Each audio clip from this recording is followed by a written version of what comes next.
Sorry about that. Welcome everybody to the Imperial 80s. It is good to be with you this Monday. It was a little difficult to get started this Monday. I guess it is a lot of times for all of us. But Mtume, Ori, it's great to be with you. I'm excited for this conversation today.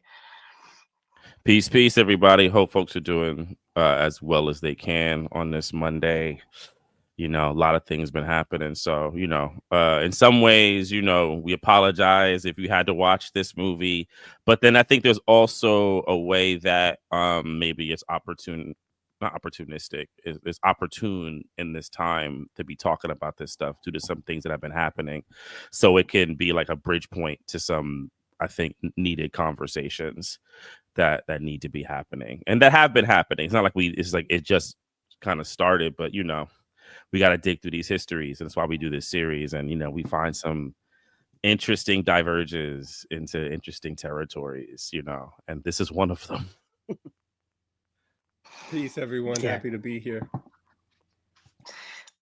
Orisanmi Burton, we're so happy to be here with you. I know that we wouldn't, let me put it this way, we wouldn't do this movie if we couldn't do it with you, because you are the person that I think is necessary to discuss stuff like this with. Certainly the person I most enjoy discussing stuff like this with. And I mean, outside of course, the late great Safia Bukhari and the piece that she put together with her comrades in response to this movie, which I definitely think is much more important for people to watch as a kind of, thinking about how to make, as an organizing tool, as a radical media piece of, documentary, basically. And it's a very interesting piece, and I know we'll talk about that a little bit too. It's called CBS Tries the New York Three. And she made it in direct response to this film, and they even used some of the footage from some of the more ridiculous scenes in it, so you kind of can get what you need from that movie. But there are things that we will dig into in this movie that aren't really that covered in that piece too, in terms of some of the kind of liberal counterinsurgency that's going on, some of the people involved, all kinds of things. And I think, yeah, I mean, Mtume, you said it, it's maybe opportune. I mean, I think as we're in this moment, and the passing of Assata Shakur, the transition of Assata Shakur this last Thursday, most of us learned about it on Friday. You know, it's funny because you have two sets of responses in the world basically to this moment, right? You have people who are celebrating the life and that this person escaped US imperialism and the carceral war and all of those things, right? And then you have people who are angry at people like us for celebrating those things, because all that they can, the only thing that matters in their minds is that she's a quote unquote cop killer, right? And I think it's precisely the framing that a film like this seeks to impose on both conservative reactionary folks as well as on liberals as well. And I think we'll kind of get into a lot, I think, through this film about the processes through which that type of representation becomes so dominant among a lot of people. So yeah, I look forward to it. Me too. I just wanted to add that there's a third constituency, right? The passive majority who was totally unaware that Assata existed and doesn't have an opinion at all. And that's the precise population that the kind of propaganda that we're talking about is most effective in terms of that targeting. So it's easy for us, because we're in the information and political environments that we're in, to understand the kind of dynamic that you're talking about. But again, like, there's this, the majority of the world probably hasn't heard about Assata, didn't know she passed, and it's insignificant to her. And so those are the folks that are most susceptible to this. Yeah, Right on. You want to get us started, Mtume? Yeah. So people probably have seen the film. I'll call it a film for right now, but we'll get into the kind of context of it. We're going to be talking about is Badge of the Assassin, which is a TV film made in the mid 80s. I believe is it 85 or 86? My brain is losing right now. Because I actually do, in a weird way, I think the precise year is actually important for a few reasons. Five, right? 1985 on via CBS, and it was subsequently put on a lot of cable channels, and it'll be interesting on multiple levels to talk about it as a thing of the period, of a kind of form of thing of the period. But it is a piece that is focusing on history of Black political struggle, and really using a kind of a totally distorted version of it to basically demean the Black liberation struggle and characterize it as something that is nefarious at best, and at worst completely harmful to the American project. It needs to be stomped out, and how the liberal order kind of went about doing it. And it's really a hagiography, to be honest with you, for New York. And I want to say this also particularly too, and I know Ori probably will deeply get into it. New York law enforcement. There is this way that New York law enforcement, especially in the 80s and I think going into the 90s, and we'll talk about that, is positioned as this paragon of just high level policing. Even when they make a mistake, or a thing here or there, or they have a misstep, though, we'll get into it, how this movie paints the little misstep that they made, quote unquote, the one little misstep that they made. There is still a kind of super positive energy that we must have towards them and how we should see them. And there's a larger kind of stuff that I definitely want to dig into, but we'll also talk about, like Jared mentioned, the really great, under 40-minute doc that Safia Bukhari did with, I believe it's called Paper Tiger TV, right? It's actually the same. And I wanted to ask Gemma DeCristo about this, and I haven't yet, but I think it's the same public access group that did the film deconstructing what was that movie, Year of the Dragon. It's actually the same group of folks. It's not, obviously, I think they let people create their own media through it, basically. Like they provided the equipment and probably some of the guidance. It'd be interesting to ask Gemma more of that background, but it's the same. Paper Tiger TV was the same thing. Yeah, and to kind of speak on that, and I wish I did a little bit more digging, and hopefully I will for another, maybe I can do like an extra segment on this. This also speaks to when we had access, when video access happened and video cameras became something that regular people could have, there was this rise of independent media to counteract this level of counterinsurgent, really fucked up information that was being put out there.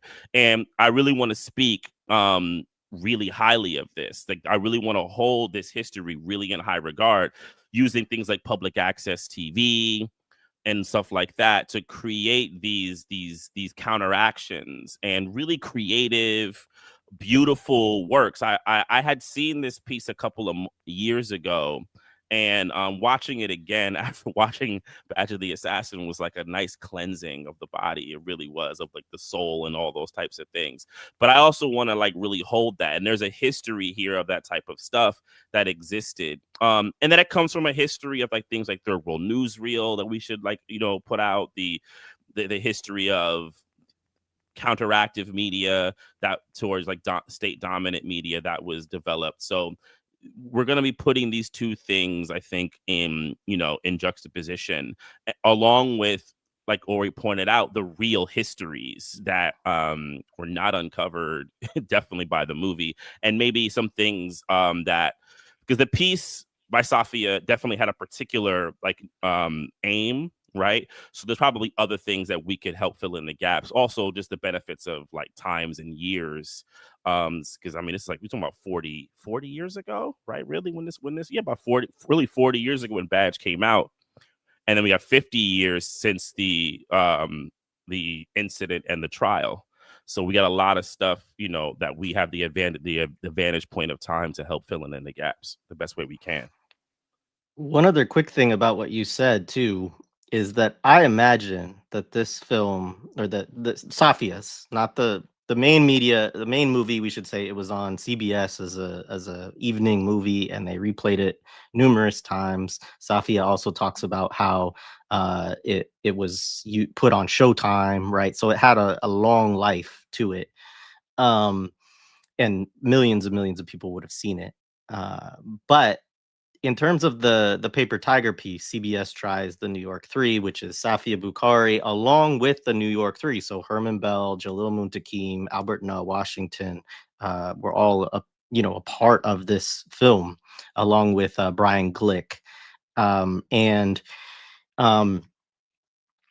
the other thing is, I believe this would probably have been, copied, right? And it was probably out on 125th Street. I mean, like all of us remember going down 125th Street, and you would have the different folks that would just have a whole bunch of, like you're saying, Mtume, like stuff that was just made independently, organically, that was supposed to teach certain histories, debunk certain myths about Black people, like all of these kind of things. And I imagine that it would have had a life in that circuit, as well as within the organizing circuits around the US, around political prisoners and prisoners of war, and all of that as well. And so I think it's interesting to think about it as public access, but also as something that I'm sure was a public education tool and an organizing tool in a lot of other ways. Yeah, 125th, Jamaica Ave as well. That's like another place where I know a lot of that stuff would come out. You would have like the certain types of knowledge tapes, and you would have like the political tapes out there. And I had a lot of, friends of the family that bought things like that. And they would have like a library of like VHSs. And sometimes I remember as a youth, you just get into a conversation with an elder and they're like, no, you're going to watch this real quick. Right. And they sit you down for like 45 minutes and you just get the lesson, which I am, eternally appreciative to. So I'm sure, like you pointed out, Jay, this tape, I'm sure, was part of those lessons for some people.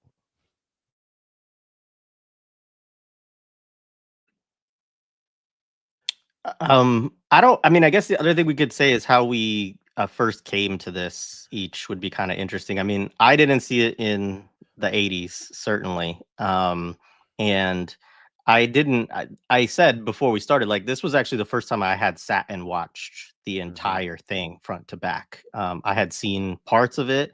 I had watched the Safia Bukhari documentary a few times because I've read her book multiple times. We just did a study group on it in the war before. There is a transcript of the actual documentary as well. And so when I read that, I was like, oh, well, let me see if I could still find this. And sure enough, you can look it up. It's still on Vimeo. And so I had actually watched that a few times, but I had not sat and watched all of this before. So it was a different kind of experience for me, watching this, partly because it's just a horrible movie too. I mean, like, it's really poorly made, and very low production quality even for a TV movie. And and yet it has all of these actors too in it that are like big deals in various roles, some of them earlier in their career, but some of them not. And so yeah, that was just my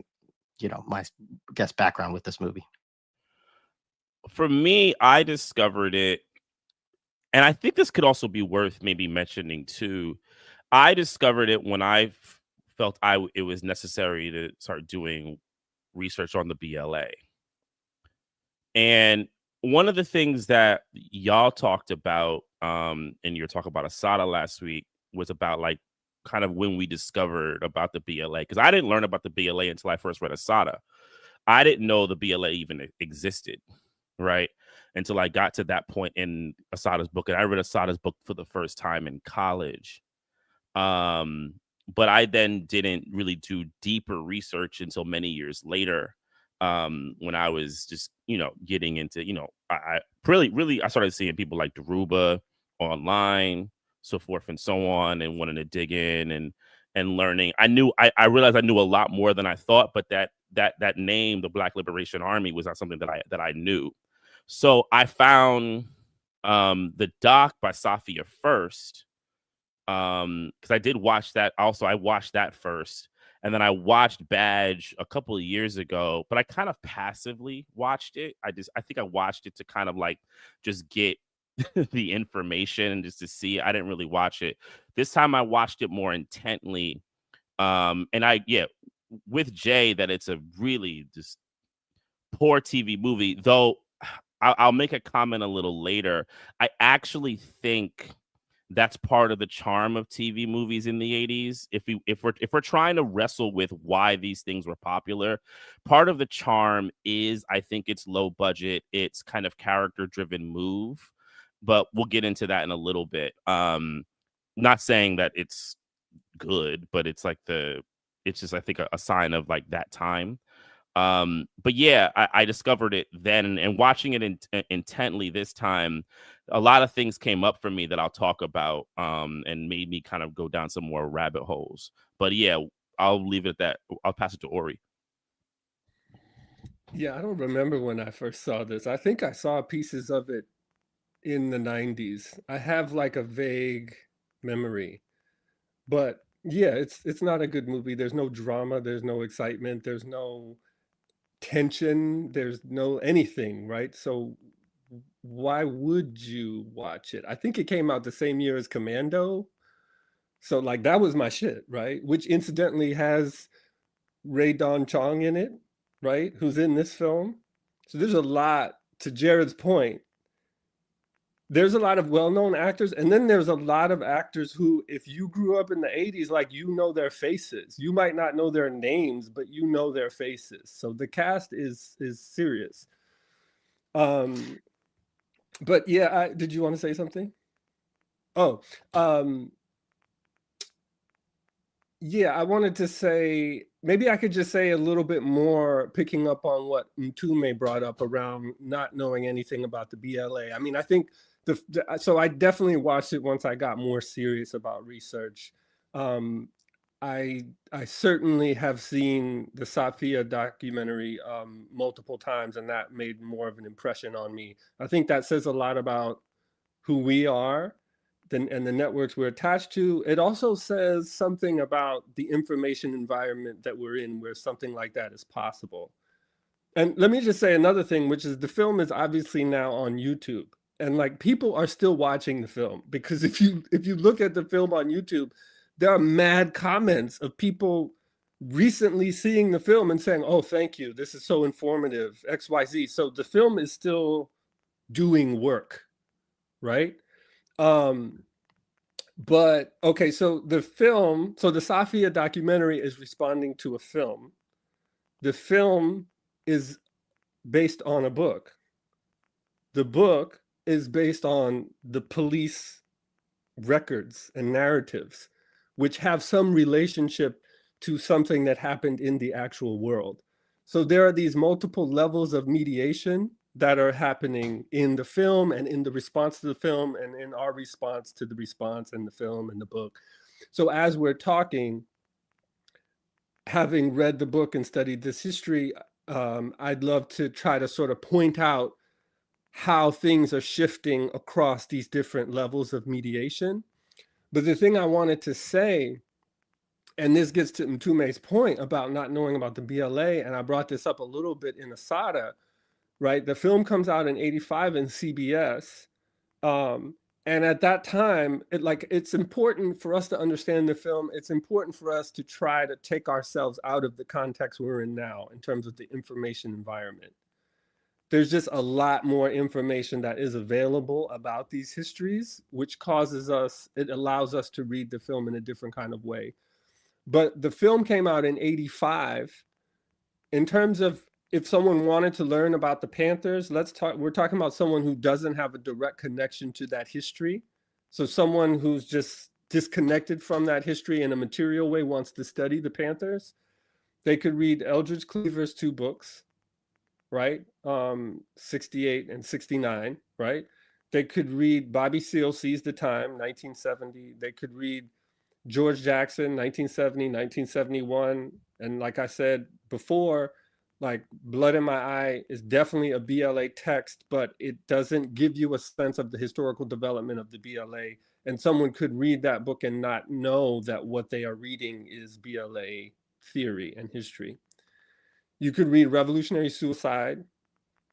Okay. So first of all, by and large, all these texts are very Central Committee West Coast focused, right? So in terms of the history of the struggle in New York, the only thing that was out was Look for Me in the Whirlwind, which is the direct prehistory to this. But because they were on trial, that book stops before the trial's over, and it stops before the BLA announces itself. So again, someone could read that and not really understand the history. And that book was really hard to find until it was, I don't know when it became hard to find, but it was out of print for at least a decade. And it was like 100, 200, you had to get it from a special, right? So it's not until, and this is to Mtume's point, it's not until Assata's book comes out in 87, I believe it's 87, 87, that there is a non-archival, right? You could go try to find copies of the Black Panther newspaper. Those are easy to find now. But back in the, and universities did not recognize Black radical theory as a valid form of knowledge. So it's not like you could go to a university archive and these things would be collected because they weren't taken seriously as knowledge. That didn't start to happen until the early 2000s, once, you know, Joy James and Dylan Rodriguez start talking about imprisoned intellectuals, a shift starts to take place. But so this book, so the book and the film are coming out in this vacuum, all right, and they're not in isolation, right? So you got Huey P. Newton's dissertation in 1980, right? But like, people aren't really reading dissertations like that, although they did reprint it, and you could probably find it on 125th Street. So the other thing I want to say about the context of this product is that it's important not to understand it in isolation, right? So there's a French philosopher named Jacques Ellul who wrote a book called Propaganda. I wanted to read a little bit of it. Because he talks about total propaganda. And he says the following: propaganda must be total. The propagandist must utilize all of the technical means at his disposal. The press, radio, TV, movies, posters. This is written in like 69, I think. Meetings, door-to-door canvassing. Modern propaganda must utilize all of these media. There is no propaganda as long as one makes use in sporadic fashion and at random of a newspaper article here, a poster or radio program there, or organizes a few meetings and lectures, writes a few slogans on walls. That is not propaganda. Each usable medium has its own particular way of penetration, specific but at the same time localized and limited. By itself, it cannot attack the individual, break down his resistance, make his decisions for him. A movie does not play on the same motives, does not produce the same feelings, does not provoke the same reactions as a newspaper. The very fact that the effectiveness of each medium is limited to one particular area clearly shows the necessity of complementing it with other media. Thus, one leaves no part of the intellectual or emotional life alone. Man is surrounded on all sides, right? It goes on and on and on. How each medium is particularly suited, how it's a matter of reaching and encircling the whole man by all possible routes, right? So think about all of the newspaper articles that have been coming out, right? This is after that, right? This extends that narrative. Think about all the wanted posters that were put up. Think about all the radio communiques and TV spots, right? So even if somebody watched this film in the 80s and was like, man, this is some bullshit, right? Like on a visceral level, because there's much in the film that would lead a reasonably intelligent human being to reach that conclusion. Think about the amount of psychic resources that one would have to mobilize, because part of how the film works is it functions by leaving out so much. So in order to actively combat it, you have to know what they're not telling you. And how could you do that if there's very little avenues to do that? So I guess I just wanted to say that, because it is a terrible film, and obviously we are taking it seriously because we're here talking about it. But I think as we talk about it, it's important to keep that in mind. There was no internet, and so I think that's where I wanted to start. I guess the last thing, Agents of Repression and the COINTELPRO papers come out in 1988 and 89. So that's not even out yet, right? So there were newspaper headlines about, COINTELPRO and all that, but like, as you know, it's not in the film, right? It wasn't in the trial. So I suppose that's what I wanted to say, that it's part of this broader white supremacist information ecosystem. Yeah. So I want to jump quickly on something that Ori said, I think, and it can kind of broaden out. So one of the things that I think we have to think about within the 80s in terms of like film and TV is that as the film industry is getting larger in terms of the post kind of Star Wars effect, and wanting to create these kind of big budget movies, like Ori pointed out, really Commando's that same year. So we have to understand what major motion pictures expectations were becoming at that time. So there was a kind of move to make the social drama happening something that happened on television. So there was these elements. I mean, if you think about Farrah Fawcett's career in the 80s, it was largely on TV. Also, newer actors, and we'll get into James Woods in a minute, who is one of the stars of the film. How do you launch new actors? You put them in a TV movie. You saw it with Sally Field in the 70s when she played Sybil. It was like a proven thing that would happen, and you get this big TV movie, the Executioner song. Also, the idea of the true crime stuff was in the 80s the most popular TV movie. The ripped from the headlines, right? The thing that you heard about in the paper, right? Or the thing that maybe you saw, like you said, the wanted poster on the street. We're now going to explain it to you, right? What happened, give you the behind the scenes thing. And you put it on Sunday night after the football game, right?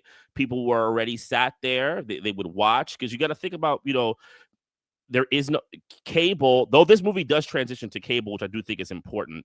Cable was still something that everyone didn't have. So the access to like lots of movies, just kind of being able to churn out, is not something. VHS, people don't also remember, if you're old enough too, it took a long time for that popular movie to become a video cassette. At least a year. So you wanted something new and fresh. You got 3 kids, they're sleeping. Oh great, the Jets and the Giants are off, let me go watch this movie. And Hollywood was very aware of that, television was aware of that, but the other people that were aware of that were these lawyers, was the state, right? They knew that this was an opportune place that they could go in and give out the messages of how they wanted the people to see the world. Another little thing that I had been interested for a long time, and it's interesting to find this film, and Ori will talk more about Tannenbaum, who the film is focused on, but he comes from a tradition of these people who worked within New York, lawyers, writers, cops, who've made a killing since the 70s in basically saying, look, killing, yeah, exactly, make a killing since the 70s of saying, I was a part of these landmark cases, right? Let me write a book about them, and going into the marketplace of personal testimonials about these types of things. One of them, and a lot of them happen from New York. I mean, you have it with the famous Kitty Genovese case, right? Where I forget what his name is. I have it written down here. Yeah, A.M. Rosenthal, who was the writer who broke the story, but was later, uncovered by many people within the New York media that he pretty much fabricated so much of that story, right, of what happened. But he made a cottage industry of that, right? And the TV movie said, well, you know what? This is something that we can kind of pick up and bring into the TV movie world. The rip from the headlines kind of ethic that was happening in books would now go into television. And television, had only a certain amount of money that they could spend. So it's one of these things that they can maybe treat like a social drama, get a couple of actors that they felt had punch, and you would follow that kind of vibration. And pretty much the state, complicit with media, which we know exists, could just do what they want and paint any picture that they want. Because like Ori pointed out, there was no internet, and the most people had was something like a public access that, while it does have a limited scope, we have to admit that. I'm not saying it wasn't important. I just spoke about how important it was before, but getting out to the masses in the same way that CBS, NBC, ABC could was not as possible. So a thing about the shout landscape. out to Gil Noble too. Gil Noble. Gil. The Safia documentary had an excerpt of a show that he did with Ruben Scott, I haven't right? Seen. Yeah, I would, so yeah, shout out. And I watched that. I watched Gil. I grew up watching Gil Noble in New York. That was, necessary. I watched it all the time, and even before I understood what I was watching. You know what I'm saying? Like, I just watched it. It was just on. So yeah, I mean, we can get into the figures. I don't know, Jay, if you want to add anything here. I would like to get into the figures who helped made the movie in a little bit, but you can jump in there, Jay, if there's anything you want to add to that kind of framing or kickstart something else. No, same topics. I mean, couple of things that you all said that I wanted to comment on. I mean, one, Ori's comment about it being up on YouTube, and the comments. I read the comments too, and I was like, wow. Like people, and then you go on the IMDb and you can read the comments too from the people who think they're like a little movie reviewer, and I mean, it's wild to watch that stuff, right? Because it's like, it's fascinating the number of people who are just sort of like, thank you for this information, right? And like, that's the other thing about the film. There's even like don't they show actual footage from the funerals of the cops, right? So like there's a little bit of a docudrama vibe to it, as well as like, that's look, what they call it. Yeah. Mm-hmm. This is history, you know what I mean? And so that's important. I mean, it's also important that like all the figures are like you don't have somebody playing like somebody like Jalil Muntaqim or somebody like Herman Bell, but with a different name, right? You have them actually in the film with their names, at least the names that the police called them at the times and so on, right? And so you have like this a use of real historical figures and having people play real historical figures, right? The other thing too, another person that I thought of, and I'm interested in hearing what Ori has to share about Tannenbaum, but another figure I thought of related to him was Vincent Bugliosi. So Vincent Bugliosi writes Helter Skelter, which is the book about Charles Manson that becomes the dominant narrative of Charles Manson and the family. It's widely considered to be full of BS, right? But he is also the district attorney. He is also the prosecutor. He wasn't the DA. He was like an ADA, like similar to Tannenbaum. He was the prosecuting attorney on the case. And similarly, they both have a similar thing. Like Bugliosi's a few years older, but it kind of launches a political career that they try to ride for a while. Tannenbaum actually becomes a mayor for a little while, I think Beverly Hills, if I remember correctly. Bugliosi runs for DA, and his campaign is derailed because of a fight he gets into that has to do with the milkman and his wife, which is like, it sounds like I'm making that up, but it's actually what happened. his political career doesn't go very far, Bugliosi, but he launches this huge career as an author, and he covers the OJ trial, he covers Clinton. He kind of makes a career out of covering these things. And Tannenbaum is still alive, and he is still doing this, right? Like, he still is doing these. He does stuff on JFK, RFK, other stuff. And so I know Ori will get into more of that, but I just thought that was an interesting thinking of other antecedents from this kind of trajectory of the district attorney writing a tell-all about their trial, right?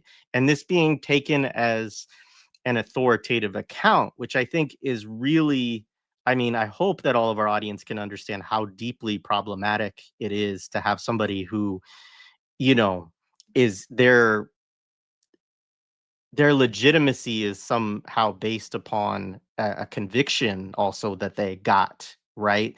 And creating a book to back up that conviction, right? And then having that become the representation that you get.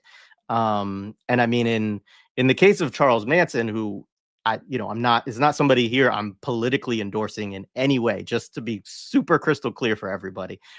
But like, there are many instances with that book where people are like, these are actually outright fabrications, right? And I imagine it's a very similar thing with Tannenbaum as well, where the DAs, because of the ways that these prosecutions happen, what they want to reveal, what they don't want to reveal, how they want to present themselves as figures, that they do a lot of distortion, and they can kind of get away with it because the only people who could sue them for libel or something like that are now at this point convicted of serious crimes, and who's going to take those issues very seriously. So I just wanted to add and that. also they were appealing their cases, right? So that would have been a secondary concern. Like, all their resources were going towards survival and political defense.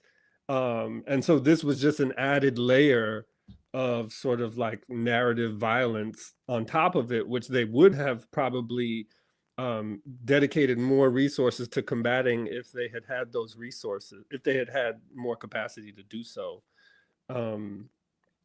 I mean, I can say, the book is interesting. It's co-authored by Tannenbaum, who was the assistant DA under Frank Hogan, who he lauds as the most. It's interesting. Throughout the book, he talks about how unimpeachable the morality of everyone that he was working with was, that these were all, moral, honest, truth-seeking people, right? And he says that constantly about Frank Hogan, who had been the DA in New York since the 1940s. And his plan was actually to unseat Hogan as the DA. So this was his stepping stone to a more sort of successful political career. And his whole claim to fame was that he had never lost a case, which I think is still true. I think that's still true, that he had never lost, that everyone he had ever prosecuted had been convicted. But he co-wrote the book with another author named Philip Rosenberg, who had done some true crime stuff. So the first half of the book actually is authored by Philip Rosenberg. And then the second half of the book, when it gets to the trial, is authored by Tannenbaum. And in the second half, it switches from the third person to the first person, and Tannenbaum's voice comes in. So it's a really interesting narrative device, and it's clear that Rosenberg is relying completely on police records. So in that way, I would say that it is an authoritative account. It's just an authoritative account of the police narrative, right? And I think that's important, because I think that they, in a certain sense, are trying to be objective, but within the limits of their own political ideology, which they're not able to see outside of. So yeah, I mean, we can, I'll just briefly say that Tannenbaum, he then moves to LA. He says, what does he say? He says, he gave a interview about the film. He said, if I can't make the system work, I might as well find another line of work. That's what he said, right? And when he's talking about he can't make the system work, I think maybe in that instance, no, that's not true, because that's later. I'm not sure what he's talking about, because he had never lost a case, right? But after this film, he goes on to work on the House Select Committee for Assassinations, which is an attempt to reinvestigate the assassinations of John F. Kennedy and Martin Luther King Jr. And to my knowledge, there was no real good faith effort to investigate King. It really did focus mostly on JFK, and it was a response to all the reports, all the critiques of the official narrative of JFK's assassination. Now, interestingly enough, to head up this investigation, he hires two of the people who were central to the conviction of the New York Three. Officer Dessa, who's the guy from New Orleans, who I definitely want to talk about. And Fenton, Clifford Fenton, the black sidekick in the film, who's, I think, the most important character in the film, who we should definitely talk about also. And it's interesting because just as an aside, just as one more thing, and then I'll be quiet. Apparently, Tannenbaum was he continues to be a proponent of the idea that the CIA assassinated JFK, and that it was a massive cover-up, and he stepped down from the committee because they weren't trying to hear that. And he has subsequently written about, the way that the CIA was using propaganda to defame the people who were critical of the official narrative, essentially accusing the CIA of doing all of these things that he had already done in the case of the New York Three and Badge of the Assassin, right? Using law as a political weapon, defamation, and all of these other tactics. So it's really interesting. I talked to Baba Jalil about this, and he was like, yeah, he's not political. He's just an opportunist. He was like, he's just a pure opportunist. That was his position on Tannenbaum. It's fascinating. That is fascinating. Ori, was there anything else you wanted to get into before we get into the film, or do you want to move into the film and then we can get to things along the way? The one other thing, maybe, just because I also want to talk about Assata.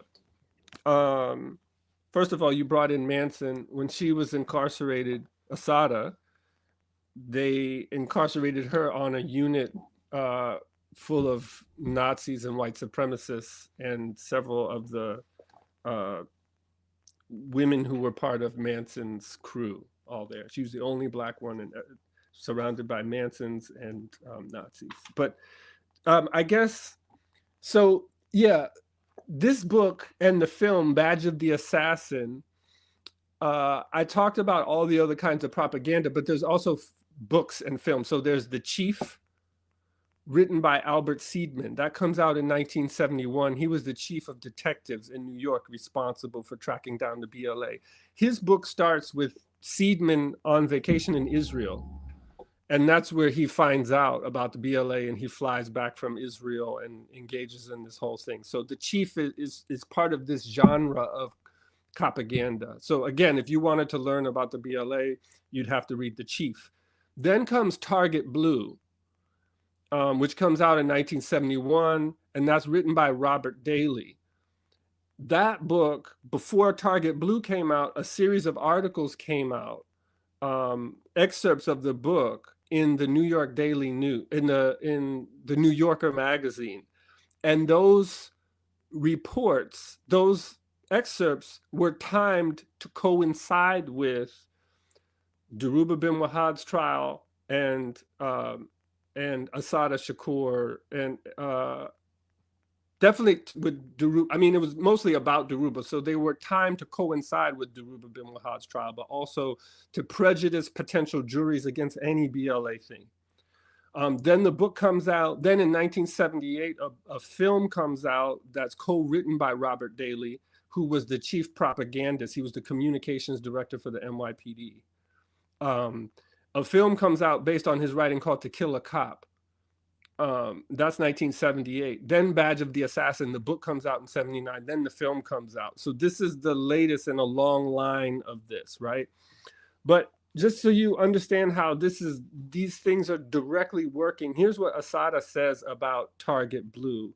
She's on trial, and they're talking. One day, a man being questioned told the judge what he had read about the case in newspapers, what he had heard on radio and TV. He tried to make it seem that he had just incidentally come across the news stories and that he had not really followed the case or paid much attention to it. Further, he denied having been affected by any of it. Have you ever read a book called Target Blue, they asked. Only a day or two before, the defense team had asked that the question be included in the trial. Robert Daley, who at one time was the public relations and publicity director for the NYPD, had written a book. An excerpt of the book was, in quotes, coincidentally printed in New York Magazine on almost the exact day our trial was to begin. One or two chapters were about the BLA. The book was a collection of sensationalism, groundless accusations, and outright lies. The few facts that were in those two chapters were distorted beyond recognition. I was referred to by name. Daley implied that anyway, it keeps going. In other words, these things are really specifically being weaponized and used in a strategic fashion, specifically around targeting potential juries who during the late 60s and early 70s had consistently refused to convict many sort of black radicals and white and others who were on trials. And so when these actions occurred, Nixon has a meeting in the White House, and he specifically says, look, we got to do something about the juries. That's the issue. We got to do something. And so there are all these strategies, which we can talk about later, around manipulating juries. And so this propaganda is part of that, because they know these people are going to see these things on television. They're going to see them when they're in the magazines. I guess I wanted to make sure I said that. I think that's really important. And it gets to, I mean, it's interesting. This film is like half, like maybe more than half, but a good portion of this film is a trial, is like kind of, I know Mtumi will talk a little bit more too about the kind of law and order and that sort of trajectory that we could see very clearly coming out of a film like this. But yeah, I mean, the point about juries, I think, is a really important one, and understanding also how Panthers and other radicals used trials as spaces for their politics, right? Which you see a caricaturization of in this film, but not a good one, right? And the other thing, just contextually for folks to understand too, is that even by 85, like, armed struggle operations in the United States are still happening, and they're still in like very short memory, right? So you have the trial around what the government called the resistance conspiracy.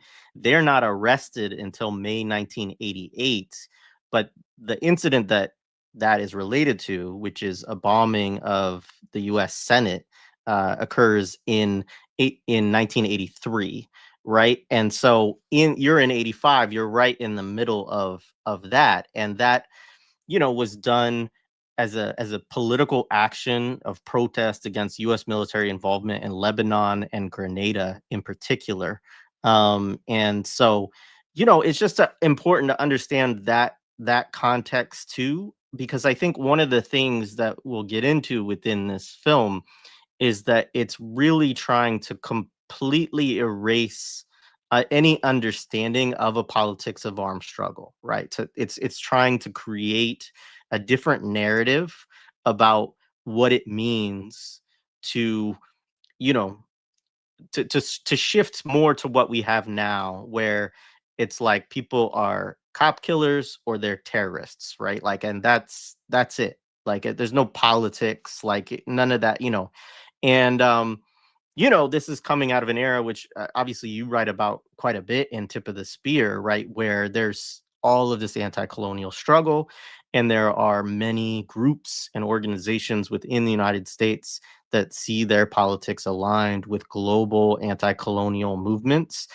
either in solidarity with them or as their own anti-colonial movement here within the United States, right? And so anyway, I wanted to add that context as well, because it's also like it's not just a film about, and to your point about juries, it's not just a film about rewriting history of the past. It's about making an intervention in the present time that it's coming out, about how they want to change the politics of how society understands these people.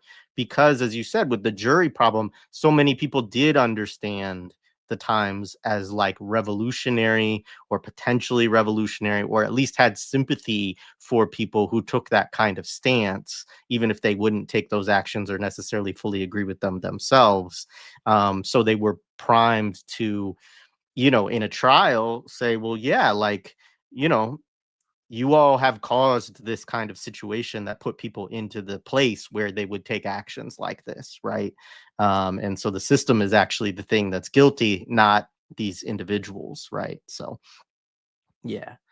Let's get into the film, and to me, if you can add anything else you want Yeah, I kind of want to jump into the people who made the film. I think we can kind of get that into that, and then jump into the actors, and then we can get into the film proper, even as we're discussing the actors. So the film, it's interesting. When I first started looking at the movie, and like the people who made it, you see these names you don't really, they don't have a lot of like purchase in your memory because they're mostly working TV.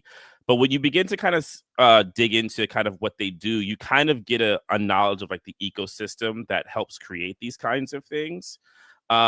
So the film is produced by two people, well, a couple of people, but the two kind of key people, other than Tannenbaum, to kind of add is a guy named Daniel H. Blatt, who I think is probably the more important person to look at, and Robert Singer. Blatt actually produced things that many people will actually be very familiar with.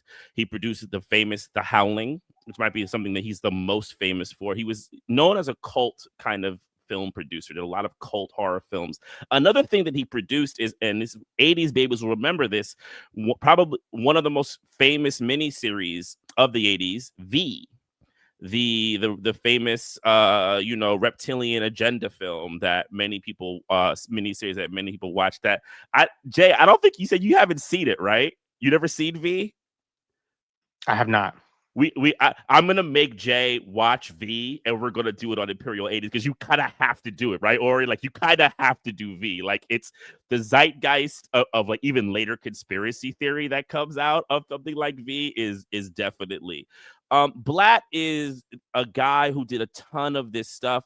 There's an ecosystem of just kind of churning out things that they feel will have a kind of lower budget and instant purchase. So I could see someone like Tannenbaum's, his book, they bring it to his table, his desk, and he's like, great, this works. Robert Singer's another guy. He was younger, right? And Singer's really kind of gone on to a much bigger career now, or later. He did things like the show Supernatural. I think that's the thing he's probably most famous for. Supernatural is like, was it a Fox show? I didn't watch I think that stuff. it's like Or CW or WB something or like that. CW. Yeah. One of those, Buffy era kind of offshoots, or maybe even it's a direct offshoot. I don't really know. I don't watch that stuff. I never could get into it. But Singer is part of that ecosystem.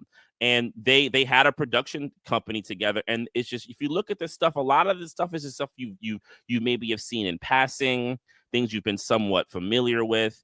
But there's this equivalent of a kind of like lower budget, right, but socially relevant or kind of cult-ish type of vibe that they're attached to. Another person then to bring in is the director, a guy named Mel Damsky, who is a career TV guy. Like this guy, if you open up his IMDb, you just see TV shows that he's directed and TV movies, and honestly things that I've never even seen. You know, the kind of afternoon thing that someone would watch, kind of, you know, passively. So you're learning about a kind of ecosystem of, like, honestly, like TV workers. They're about producing stuff that they think will have instant purchase with people. So things like true crime, things that are, published, will just be a kind of thing that they're into. And like I said, so they may look like innocent, but you have to realize that they're part of this ecosystem, right? That they're part of this ecosystem of misinformation, of disinformation, because they really don't care. Well, no, maybe I wouldn't say they don't care. I don't know their politics personally. Maybe one of y'all have found anything that they've maybe directly said about it.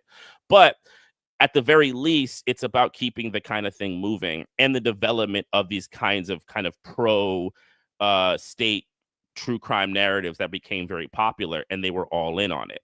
Now, the other thing that I found very interesting, though, and I found more interesting, is the composition of the actors, because that to me says a lot about how they were thinking of it. So the main person, I think the two main people to think about is James Woods and Yaphet Kotto. And we'll have a lot to say about both of them. James Woods, I don't think needs an introduction. We all know him from a really huge career as an actor, Casino.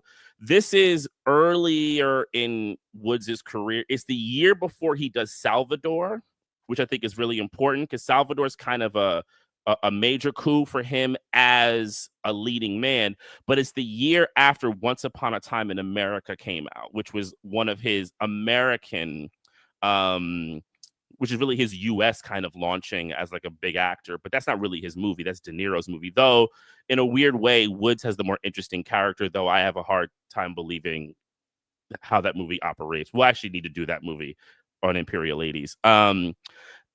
But most people don't remember, Woods comes from the Canadian system originally. He's in Videodrome, which is really interesting, by Cronenberg. And I wonder if Cronenberg is, and I love Videodrome. Videodrome is one of my I want to do favorite that movies. movie, actually. We have to do Videodrome. Videodrome is an incredible film. And I've always wondered if Cronenberg has commented on Woods, because one of the things we've later learned about James Woods is his complete reactionary politics that still are very evident to this day. I don't know if people paid attention to him on Twitter.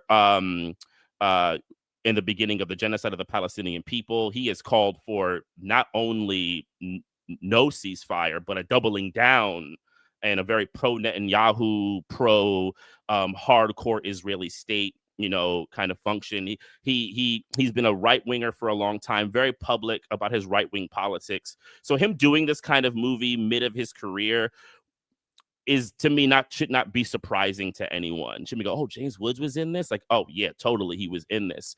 And another thing to kind of say about his career is this would become advantageous for him because he needed to prove that he would be a leading man. He hadn't proved that yet. So a movie like this could help his career kind of focus him as a leading person. And if you see, he's playing essentially Tannenbaum. I don't know if we mentioned that. He's playing him. So named. So it is his film where he's able to kind of dance around. But Yaphet Kotto is another person to kind of bring in, because he's like in an opposite trajectory. Yaphet, by this point, has been doing movies for a long time. He already did Aliens by this point, or Alien, excuse me. He did Across 110th Street. And Yaphet's an interesting person because, like, look, man, I love him in Alien. I love him in a lot of stuff, but Yaphet has a career that is really marred by, honestly, some really weird or telling choices about his political leanings. He did a film early on called Bone that I mentioned, I think, on here before, that many people should or should not see, that has really dodgy politics about blackness, and he was very much in on being in that.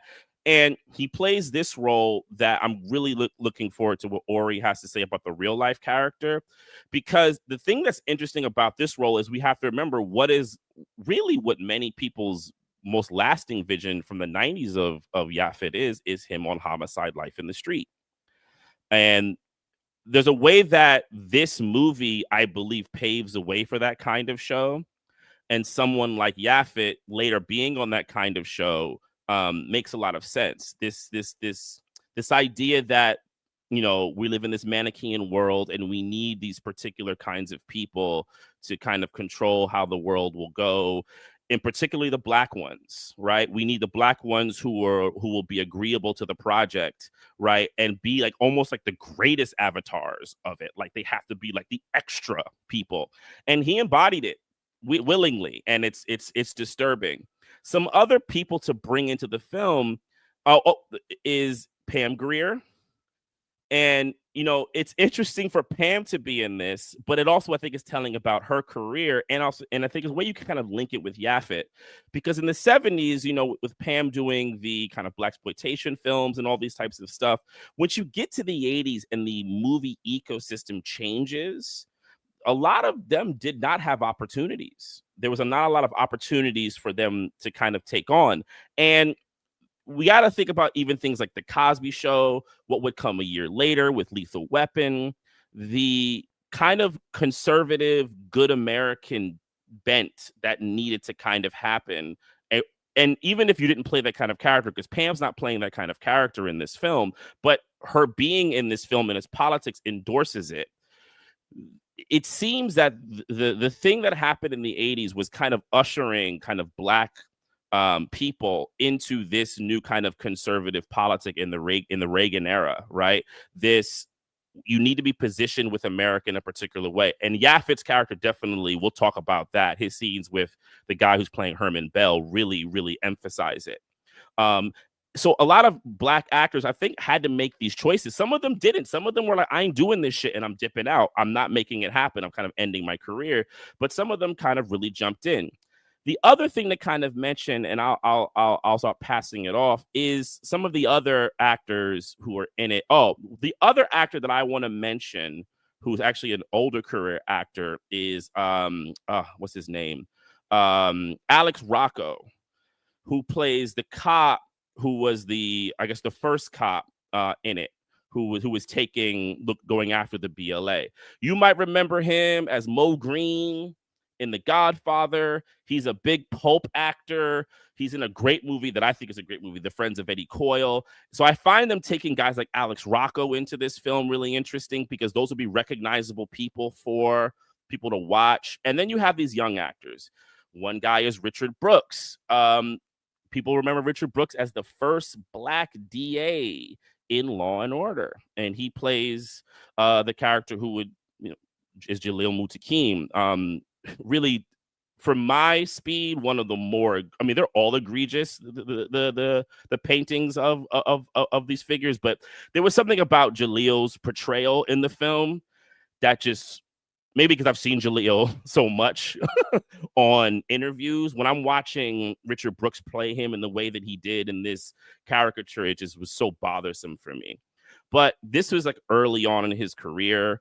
You got Rae Dawn Chong, right? This is kind of launching her career. She would do Commando, I think, in the same year. The next year, she would do Soul Man. And you start putting this stuff together about the stuff that these people would do. And it starts kind of like biting the kind of landscape that Black actors would be agreeable to in that landscape. And even people that you saw, like Kelly Jo Minter. I know people from the age remember Kelly Jo Minter from House Party, from tons of stuff. She's in it, right? You have lots of these like little actors who kind of jump in, even people whose names you don't know, but you've seen them in things. They're kind of a part of this ecosystem, and they're being used to willingly to tell this narrative about what Black people need to be agreeable to in the system and how it's working. So the ecosystem in which this movie is made is very interesting. It's like this convergence of an actor like Woods, who's trying to kind of make his career, Yaphet, and Rocco and Pam, who are trying to like, get their career in like a certain kind of vibe. And then just like these cast of actors that you kind of like blend in, and they're in this weird convergence point in the 1980s, in the mid 80s, that honestly, when you get to the other end of the 80s, that will become a mainstay. And this would kind of become a mainstay really from now, I think, to sometime into the mid to late 90s, of how the kind of politics the liberal politics would exist and how we need to think about carceral systems, morality, so forth and so on, and how they're delivered through movies. Thanks for all of that, M2May. I don't have anything else to add as a preamble, but I think we can kind of get into some of the scenes in the film. And then, I mean, there's actually quite a bit in this film to talk about. I think, we can kind of probably do it through however you all want, but through scenes and characters, I think, and representations, rather than having to walk through the entire thing. But the first thing I'll share is the messages that are up at the beginning of the film, because I think that's an important project in itself. Very short, but The bootleg it gives. Star Wars. Yeah, It's like a exactly. bootleg Star Wars thing. Yeah. Yeah, so you get this. The early 60s was a time of great expectations, with hopes of world peace and a dream of an end to racial injustice at home. But by the end of the decade, after the assassination of heroes, the grossly unpopular war in Southeast Asia, and the often violent opposition to desegregation in the United States, idealism turned into bitterness and impatience. The dream went up in smoke and fire spilled into the streets of America. So that's the backdrop of the film, which, I mean, I guess you could say at least they give us that, but like that's doing a whole lot of work. Well, to it's fill in. important. And it's important to understand that after that, it's the night of May 21st, 1971. So like that is the entirety, the full scope of any indication that anything in history happened before that day. That's it. Yeah, absolutely. And so, yeah, then this first scene, I mean, I'll give my impressions a little bit of the first scene and we could talk about it. I mean, one of the things that hit me right off the bat was because somebody calls the, cops. You get the cops are on the radio. They're going to the projects, right? Like this is how it starts out. And I mean, the whole thing is hilarious at the beginning. I mean, like it's one of those things. It's one of those scenes where you're like, it definitely gives you a like, am I being punked right now? Like, is this a comedy? Like, what's happening? A little bit.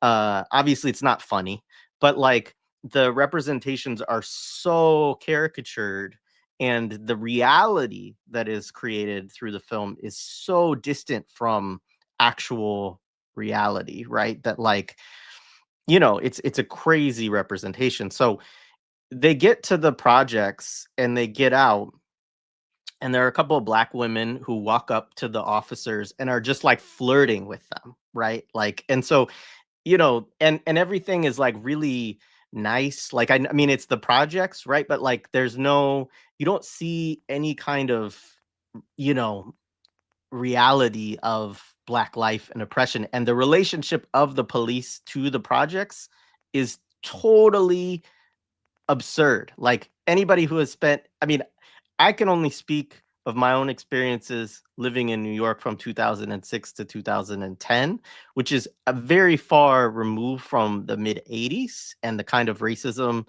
that was going on there. But my experience was like, oh, this is a military occupation. Like, and nobody here is friendly with the police or is like, everybody is kind of like, oh shit, here they come, right? All the time. Can I just jump in 1 Yeah, second? So first of please. all, the projects are called the Colonial House projects, first of all. So I just want to say that, and we can, they're right across the street from the Polo Grounds, which are these are these really tall high rises, right? So you don't get the sense of how packed in there people were. And then, so I want you to keep going, Jared. The only other thing I wanted to say is that I think that, first of all, she's a girl, because the actual witness, I think, was 16. Right? And she flirts with the white police officer in the sense of, her friend says, "Oh my God, you're so boy crazy." And she's talking about how cute the white police officer is. So that's all I wanted to say. No, I mean, please, I encourage you all to jump in with all of the context and impressions that you all have on this. But I think so. So you get this right, and it's like they go to some house, and then or some apartment, right, in the projects, and they come out. You see them come out a few minutes later, and they're like, "Oh, I wish people would press charges." Like, it's like it's this idea that they went to a domestic disturbance, domestic dispute, right? And that nobody wanted to press charges when they got there. So they're just like walking out. And I mean, like, the word hunky dory was like what came into my mind. Like the attitude is just, it's so alien to how NYPD is in the Black community, like Black or white officers, but especially white officers. Um, you know, but they walk out, and of course then they get ambushed, right? The New York three come up behind them and shoot them in the back, right? That's the first thing that you get. But then the way that they shoot them is this very, like, I mean, it's almost like Bugs Bunny or something like that. I mean, it's like, it's literally this cartoon idea of like, just keep shooting at somebody, they won't die, and laughing about The it. white cop won't die. The white cop won't die. And I mean, they're like shooting aimless, like they're not even like aiming to like try to do a kill shot. Like the whole thing like makes no sense, but it's like, which is the intent, right? Like they're trying to really heavy-handed fashion get across to you that these nice police officers responded to a domestic disturbance. This community is retrograde, and so it won't press charges against criminals within its own midst, and they get jumped by these guys that are just like court jesters with guns, basically. And that is like, as you say, Ori, like, we don't get any other history. We don't get anything about who these people are ever within the film, right? Which I think makes Safia Bukhari's piece so much more of an interesting intervention, because it's all about telling you who are the New York Three, right? Who are they as people now? What was their history? How did they get involved in the Black Panther Party? And so on, right? But yeah, so that's the beginning scene, and it's obviously, I think, the most offensive scene in the movie, but then there's a lot of other nefarious scenes that we could get into as well. So one of the things that had hit me first about that scene was the music, right? And of course I had to look up who the composer was, and that was an interesting thing, because that composer has a very big hip-hop connection. Gonna blow y'all minds real quick. It's made by a guy named Tom Scott. Crate diggers will probably immediately know who Tom Scott is. If there's a great song that we know in hip hop, is called Troy. They reminisce over you. The horn, da da da da da da da da da, was played by Tom Scott. Right. Tom Scott also did a lot of scoring. He did the original theme for Starsky and Hutch, The Streets of San Francisco. And that's what's weird about this score, is that it sounds like that. It's like this, and I'm like, wait. There's a dissonance to what's happening here. Like, how do you want me to view this? And like the Bugs Bunny thing is real, because what they posit is that, kind of what Jay was saying, at least how I read it, was these are just violent, impulsive, no refinement culturally, individuals who have a kind of lust to just brutally murder two guys in the back. And the way the shot is of the person who would later play is Herman Bell in it. There's like this like low shot of him like trying to constantly shoot the white cop. I forget his name, right?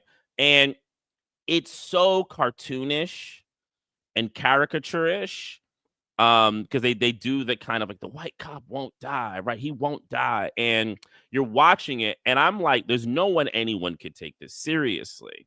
right? Unless you're just a complete racist or you just think of these people in this way. And it's interesting because, and I haven't watched the movie yet, and I don't want to go because it's, Paul Thomas Anderson's new movie is out about Black revolutionaries. And one of the criticisms that I've already heard is this kind of weird caricature that he does of Black revolution. So then it makes me think that that is a predominant kind of vision of Black revolutionaries that exists, that they're they are a living cartoon, right? They're a living cartoon of people, of real people. So this is like, you're seeing this. And from, like you said, I think Ori, your point is really real, that from the vantage point that we have, because of the circles that we're in, it's just going to immediately like, what the fuck is this, man? We've read these texts over and over. We've sat with some of these people. You're just like, what the hell is happening, right? But I guess if you have no context, looking at this could be compelling, I guess, right? But that's how the film works. It's like a complete. It's like a weird bonanza moment. Yeah, I mean, this is the shot. I mean, it's just so absurd. The Afro wig. I mean, it looks like something out of Tyler Perry, right? Like, it's just so, and it's disrespectful. Like, the scene hit me as kind of I don't know. I guess you're not supposed to say the word on streaming. So, but like a sexual assault. The way they filmed it from the bottom up, and the guy's just like putting bullets into him, and it seemed kind of sexualized in the way that they wanted us to kind of exactly, look at that, in the way that they wanted us to experience it, right? So I wanted to point that out, but also that scene is in the book, and it's also in the press. So again, there's all these multiple layers. Like, it had been in the press since the 70s. That's how it had always been. That's how it had always been narrated. Yeah, this is a good point from Stephen too. They also take the cops' guns and I don't think he shoots them with it. No, he does. Like, one of them. Okay. Yeah, I can't remember who. And that I think it's the supposed to badge be of the assassin. It's supposed to be Herman Bottoms. Bell, right? No, so Bell takes one, and then they have. Well, we should be clear that we're talking about the characters. Yeah, Anthony. Yeah, so, yeah, exactly. Yeah. So in the film, how they'll say it is that Anthony Tony Bottoms, right, would take the gun and then shoot him. That's how they paint the thing, right? Yeah, and it becomes that plays him. Yeah. So Richard Brooks, I'll say that Richard Brooks just does it. And what they will later do at the end of the movie is try to make it the kind of pervasive symbolism of their degenerate existence, right? And that is the badge. That's the badge. That is the badge of the assassin, right? The gun that's taken. Yeah. Which I'll just say up front. When I heard that line, I was like, oh, that's when they actually say, yeah. Like, whoa, right? Yeah, dude. No, I agree with everything that's been said. I mean, they're underdeveloped as human beings. They're not fully formed into adults. So you use the term impulsive, and that's exactly right. And it would be shocking for someone to see that film and then see the documentary and just see how they comport themselves. Like, if you just look at how they comport themselves when they're giving an interview, how they hold their bodies, how they sit, how they speak, right? Even if you don't agree with what they're saying, the literal, the tone and the cadence in which they speak, the way that they think about the words they're using before they say them, the way that they hold their bodies, there's a kind of dignity there that I think anyone can recognize, and their enemies recognized it. And there was actually a sense of respect that the enemies gave them in these instances. And they admitted that in their little memos, or they would write little memos where they would talk about how intelligent or articulate they are, even though they don't agree. They'll say this is nonsense, but, right? And so that's something that the film does that the book and the media portrayals can't fully do. the sort of physicality of how they're portrayed as underdeveloped beings is an innovation that only comes into play with the film. Yeah, I think that what you just said is kind of everything in this film. I mean, like, and it applies to, you know, the representations, these caricatures of the New York Three, but it also applies to everyone who's involved, like the Pam Grier's character, like all of the characters, the politics and the articulation are totally evacuated. And I don't know, maybe so I have some stuff I can read, a few highlights from Cedric Robinson on Pam Grier. I don't know if you all want to do that now or if we want to wait a little bit on that. If there's another scene or something you want to get into first, because we could do it later. I could do it, you know. We should. I mean, the next scene is like they do like the funeral, and I think we mentioned that they actually show that is the actual funeral of the cops, right? And this is important, right? So that happens, and then they intersperse this archival footage of the actual funeral. You see Diane Piagentini, who's the widow of I forget the first name of the cop, the white cop who's killed. And let me just say that obviously that's a choice. And obviously there was an abundance of archival footage that one could have shown.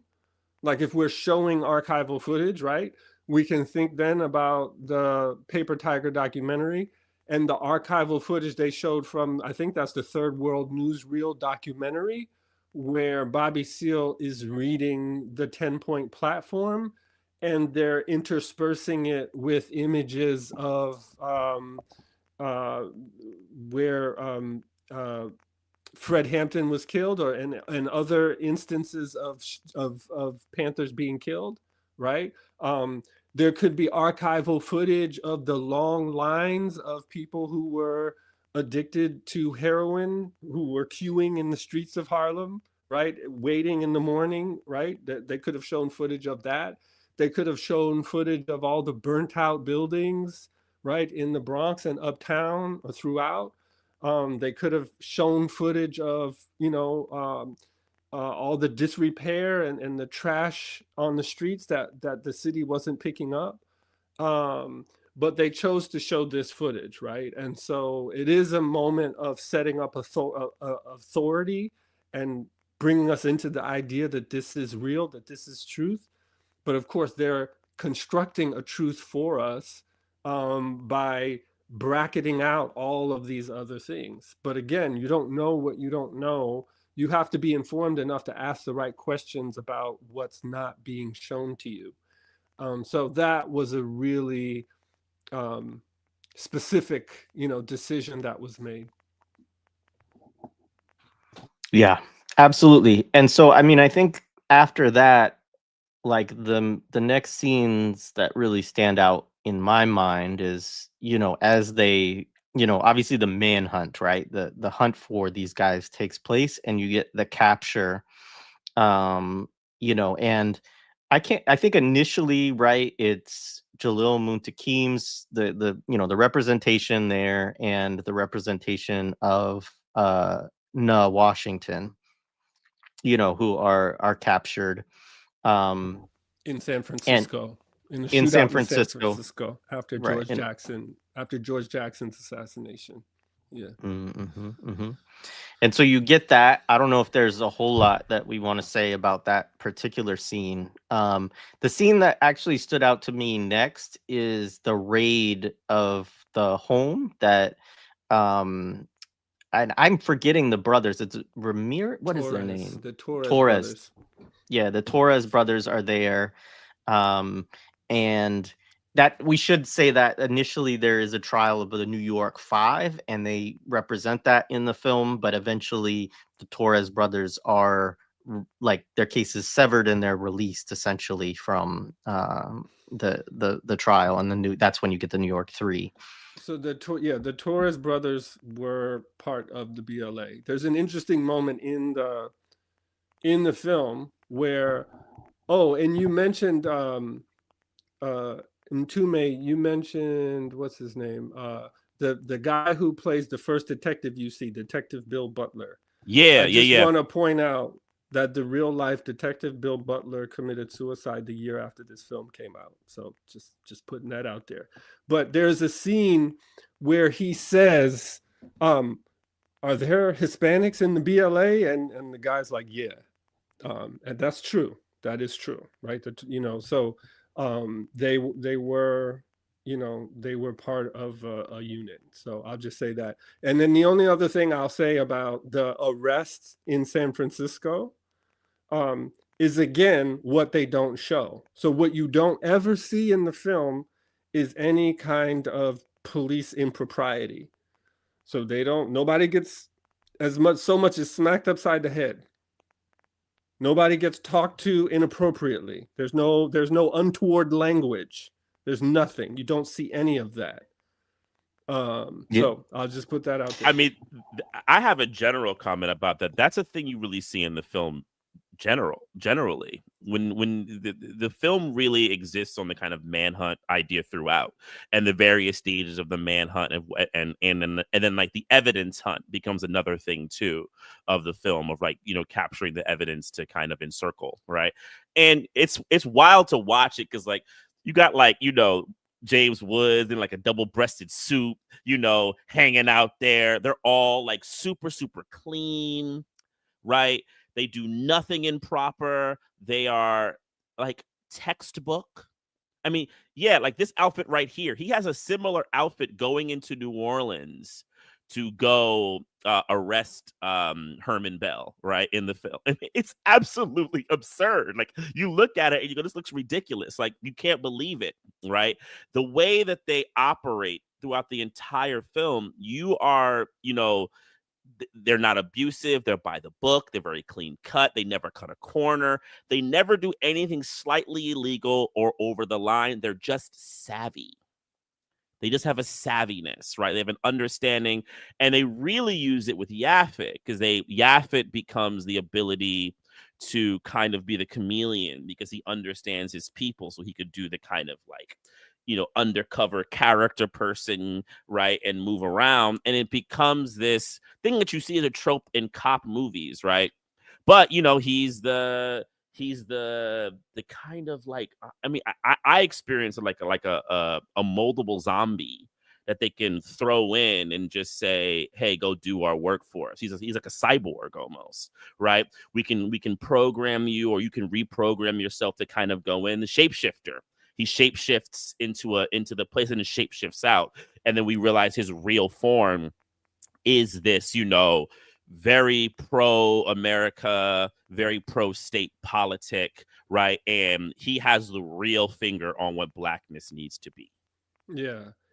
Tannenbaum is the protagonist, but Yaphet Kotto's character is the kind of moral and ethical core of the film, right? Because the whole film is really about the battle between the good blacks and the bad blacks, the good Negro and the bad Negro.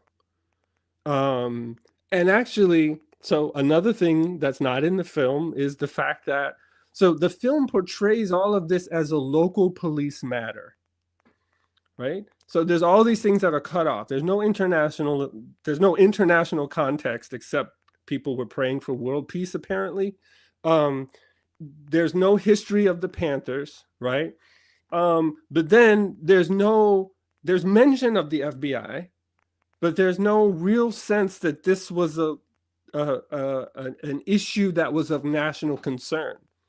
And this is interesting because it would have made it a more enjoyable film, just from a drama perspective.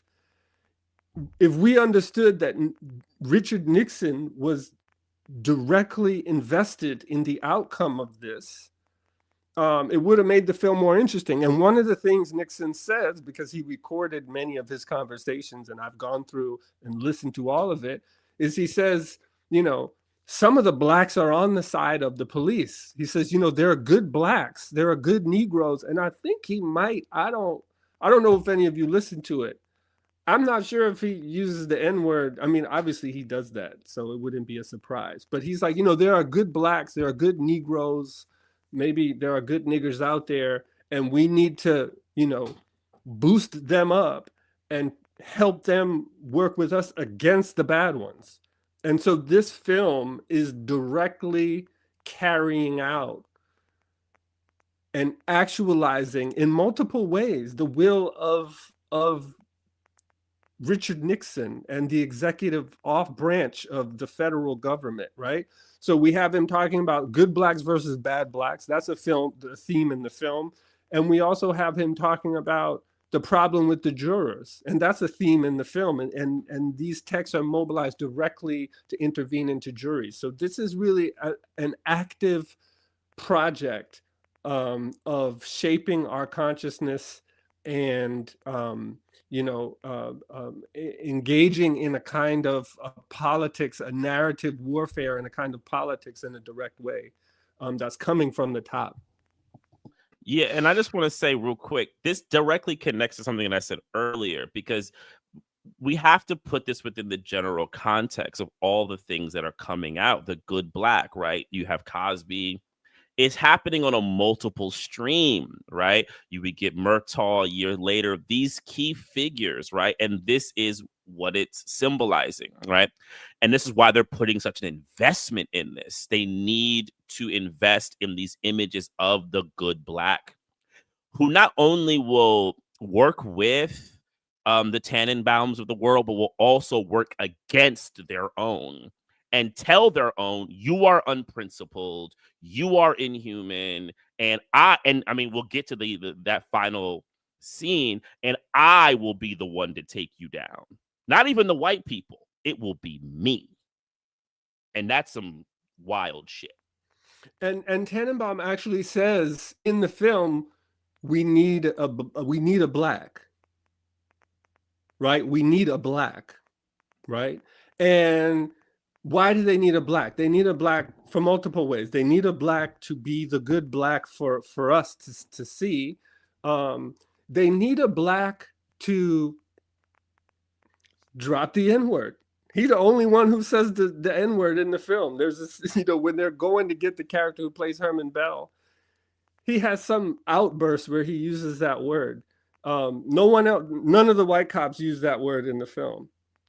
Incidentally, Tannenbaum does use that word in his book, but it's not in the film. But anyway, we're getting ahead of ourselves, or I am at least. No, appreciated. The one thing, so I wanted to just say a little bit more about the scene of the raid, because there's a couple of things I think are really important. One, you already talked about how professional and cordial these police officers are as they're taking down, people that they,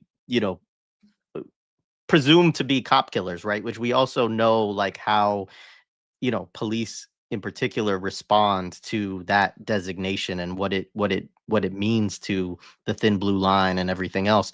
But one of the other elements is that there's children present, right? And so they also are like, oh, we're going to connect these kids right up with social services, and if you cooperate with us, you can get them right back, right? Because the character played by Pam Grier and the other woman, I'll get their names in a minute. I'm sorry, I don't have them off the top of my head, but they, they're like, hey, my kids, like, let me go. Like, what are you going to do with my kids? Don't take my kids away from me, and this kind of thing.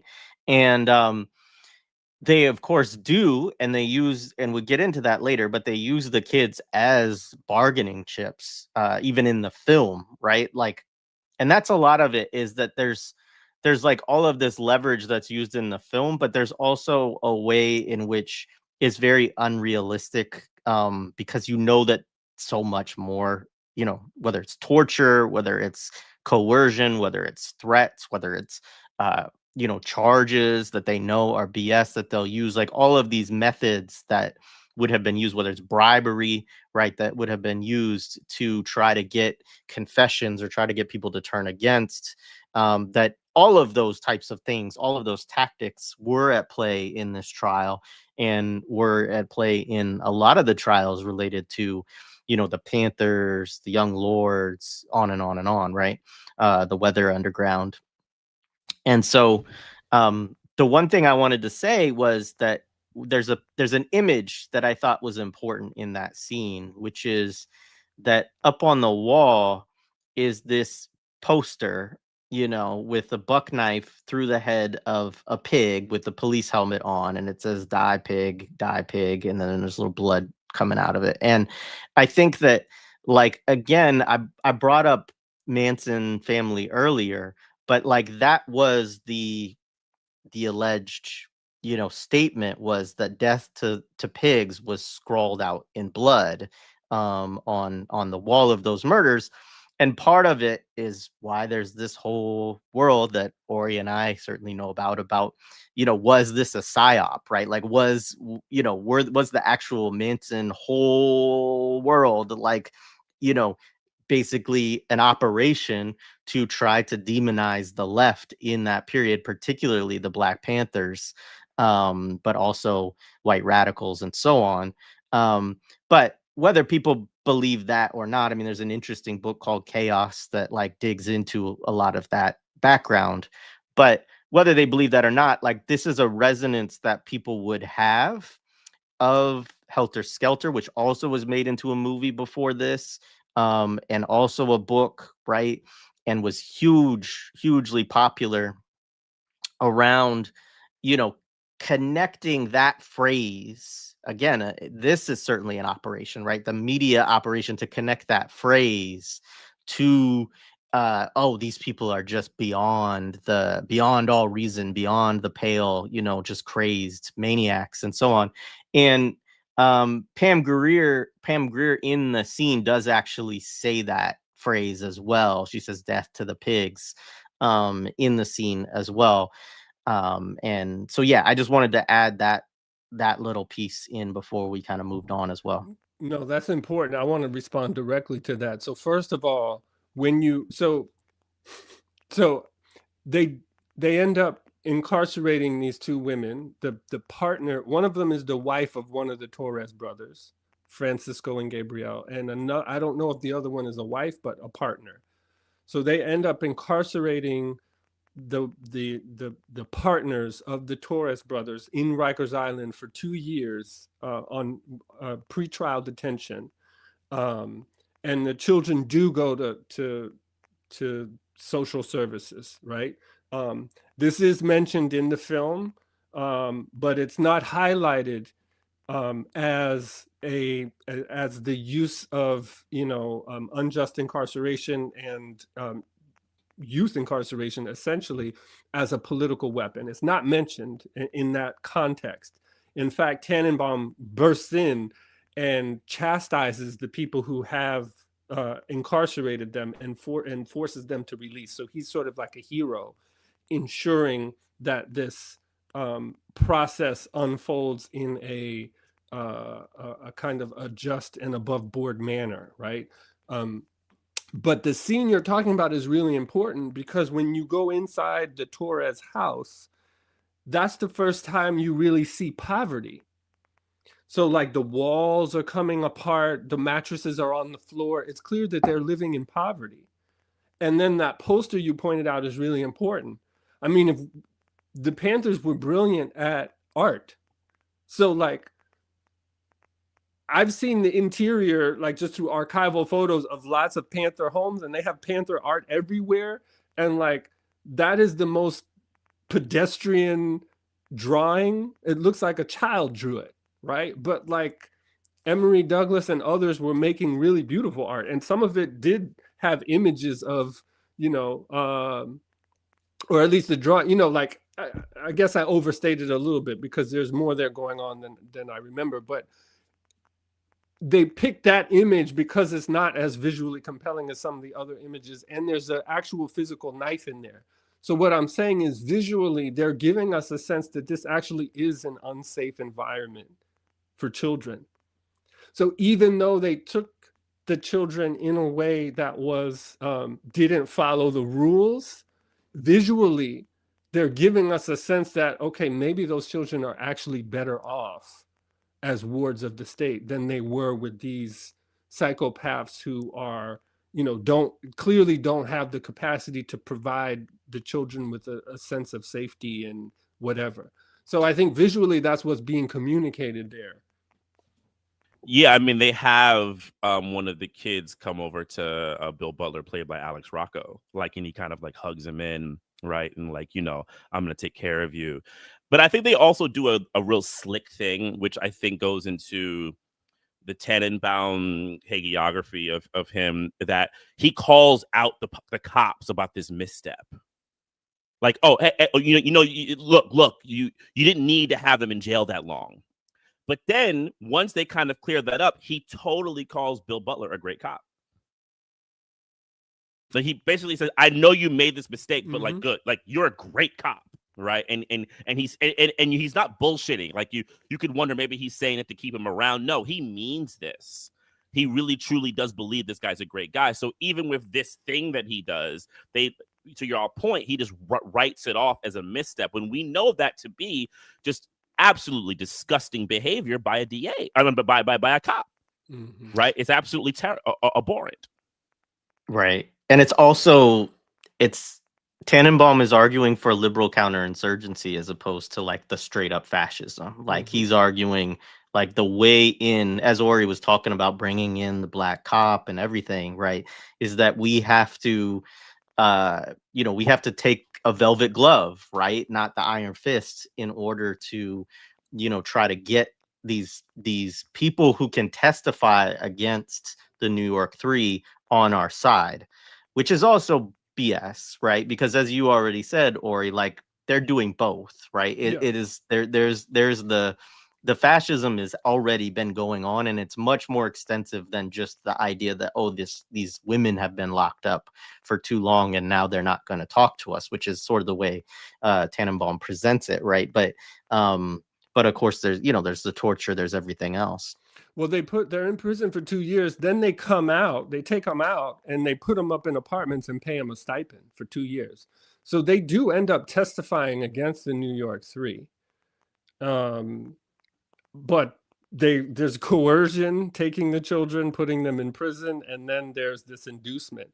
But to the liberal counterinsurgency point, I think what we're talking about is after the scene, or maybe it's not, where we first meet Clifford Fenton, right? I think, or when is the scene where Tannenbaum is coaching the black youth basketball team? It's right after that. Oh, it's after. Okay, here we go. It literally is the scene after. The next scene. Okay, good. So they're taking the children from this unsafe environment. They're taking these brown children from this unsafe environment. And then the next scene, you see the prosecutor, the main character, coaching this black youth basketball team, literally nurturing a new generation of good blacks. And he's assisted by Clifford Fenton, who is the prototype for the good black, the black cop who is the one to go hardest against the BPP. And I think there's this one scene where Tannenbaum is trying to encourage the kids to, it's that trope of black people only know how to play basketball like they're the Harlem Globetrotters, right? And Tannenbaum, I guess, is trying to teach them the fundamentals, you got to pass and you don't got to do all that fancy stuff.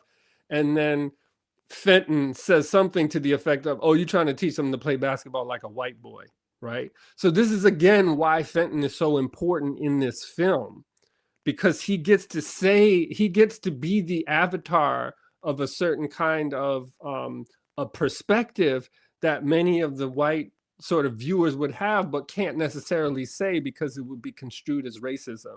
So he gets to say those things. And the only dialogue that has to do with race, I think, comes from the black characters, mostly from Fenton and sometimes in some weird distorted way from the New York Three. But the white characters aren't talking about race and racism a whole lot.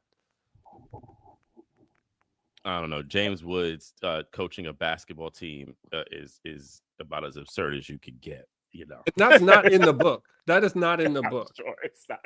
That scene, that is not, there's nowhere in the book where he says he coached a black youth basketball team. So this is another, I think, innovation because it's working at a visual level, right? It doesn't have to be said, because in the book he would say, I used to coach he has to say that it's a black, or he could say I coached a basketball team for inner city youth, but but here you can just visually show it. And it's like, oh, clearly he's not racist because he works with black youth and he has a black partner. And he and the black partner make lighthearted jokes about race, and they can laugh about it together. Race isn't an issue here. So I'm going to jump ahead a little bit to connect to something you're talking about right now, Ori, and we can come back. But I'm curious because you've read the book. There's a scene in the movie where Yaphet Kotto and James Woods are together and they're talking about, the character alleged to be Herman Bell, right? And James is like, I could have marched with this guy in the 1960s when I was at Berkeley, and now I'm getting ready to put him away for the rest of his life or something like that. And Yaphet Kotto's character comes in and says, what does he say? He says something he's like very like, man, fuck that. Yeah. He's like, I don't care about that. I think I have the actual quote somewhere because it's like, so I was curious if that comes up in the book as well, or if that also is a fabrication. I actually couldn't find that, but I may have missed it. He definitely talks about Berkeley. But I kind of missed that part. But here's a huge part of the film. Yeah. So here's the quote. He says, Herman Bell and I could have marched together in the same demonstrations when I went to Berkeley. Now here I am trying to put him away for life. Then Yaphet Kotto's character says, I don't care if Bell marched arm in arm with Dr. King in Biloxi. In New York City, he killed 2 police officers, and for that, he's going to pay. And then James Wood says, Amen. And, Kotto returns that, right? And they unite on this premise. I mean, since we're on that scene, I mean, this was a scene when I watched it, I said, this is going to be a logic that we're going to see pervasive in the 90s. I mean, I watched that and I just thought of Sam Waterston's character in Law and Order. I mean, that's total Jack McCoy. Like, what's the whole story of Jack McCoy in Law and Order? That he was a 60s protester, right? He would do these things. That's why some of the people were always within the DA's office were sometimes distrustful that he was maybe a little too liberal, right? To be a kind of hardcore law person, right? But what is the Sam Waterston, Jack McCoy way in Law and Order, right? That you can have a politic within your heart that is defending of people, but you cannot defend yourself as a person if you go into things like violence or so forth and so on, or even self-defense against the state. You are actually denying what liberal democracy's power is, which is do it within the law, do it within the confines of the courts, so forth and so on. And I'm watching and I'm like, this is just the Jack McCoy shit that we would see later that was so pervasive throughout the 90s and really for like 30 some, even to various gradients today, because they actually brought that show back a couple of years ago with Sam Waterston to come in. So I watched it. I was like, this is the total Law and Order logic, right? And they want Tannenbaum to be a kind of paragon of protest, and it makes me think of right protest, because it makes me think of the first part, the statement that we saw early, right? This quasi acknowledgement that we have progressed a little bit, right? Or we went into this struggle of progress, but there's some things that are still kind of messed up. But to the point that I think that we're all making here is the people who are really moving it forward is Yaphet and James Woods. It's not these degenerates that they've caricatured these men out to be. Yeah. One other line when that I remember stuck out to me was when they're talking about locking the two women being locked up for 2 years. Bill Butler's character says these women aren't your basic PTA mothers. They're Black revolutionaries. Right. And I think just the work that a line like that does, excuse me, I'm losing my voice. Go ahead. Yeah, no, I mean, I remember hearing that line and I was like, whoa, like you could see how they're trying to paint, these people. And I mean, it becomes a thing that you see kind of like dip throughout. I mean, I don't know where we want to go next in terms of scenes. But I mean, there's more to say on that, I think, especially when we get into kind of Yaphet's comments towards the others, like direct comments that he makes towards other people. But I don't know if there's like a scene we want to go to next. Because like the next sequence is we have Radon Chong's character. I also, Jay, I know you had like the Pam Grier stuff that you wanted to drop in there as well. Yeah, I can see if my voice will hold up for that. If not, then Yeah. we can skip ahead to something else. But Gotcha. let me just pull this up real quick. So let me just first add, so this is a essay by Cedric Robinson that's in the collection of essays that he has. Let me see what if I have the actual title is on racial capitalism, Black internationalism, and cultures of resistance. It was put out by Pluto Press a few years back, right? And he has an essay in it that is called Blaxploitation and the Misrepresentation of Liberation. And obviously, this is not a Blaxploitation film that we're watching, right? But I think there are certain elements that are there, and there's some interesting groundwork, I think, that Blaxploitation and its representations of Black liberation do for a film like this that then it can build upon, right? And so one of those things, I mean, obviously you mentioned the music M2 which is kind of like throughout, right? It has a little bit of that. You get Yaphet Kotto, who starred in a number of Blaxploitation films, and then you get Pam Grier, who's like one of the most important figures, especially as a representation of women within Blaxploitation. And I know like everybody's going to cancel me. I can already see, I know Jared Ball's already made comments in the chat today. So it's all right. I'm taking on the trigger.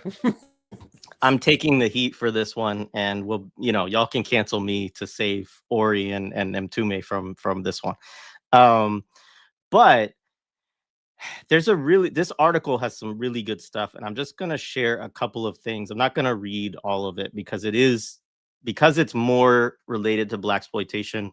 It doesn't directly involve this film. But just going to read this. One of the most effective and clever maneuvers of the Blaxploitation genre was the appropriation and representation of Angela Davis's public image. The manipulation, of course, was a piece of the commercial cinema's translation of mass Black rebellion, which occurred near the end of the Civil Rights era. And in lieu of a deliberate interrogation of the political and moral dilemmas which attended the failures of an integrationist activism, independent and then established filmmakers trivialized the troubled activists of the movement into the now familiar male counter-revolutionary creatures, the male prostitute, Sweetback, the vigilante cops, Gravedigger Jones and Coffin Ed Johnson, the dope pusher, Shaft, and the gangster, Black Caesar, etc. The crises which communicated between American society, its dominant institutions, and the movement were masked in popular culture as ghetto epidemiology. By the era of Blaxploitation, Davis's likeness and that of Kathleen Cleaver had become two of the most familiar and alternative gender significations of revolutionary America. Film, however, transported Davis's form from a representation of a revolutionist to that of an erotic Black nationalist, largely devoid of historical consciousness.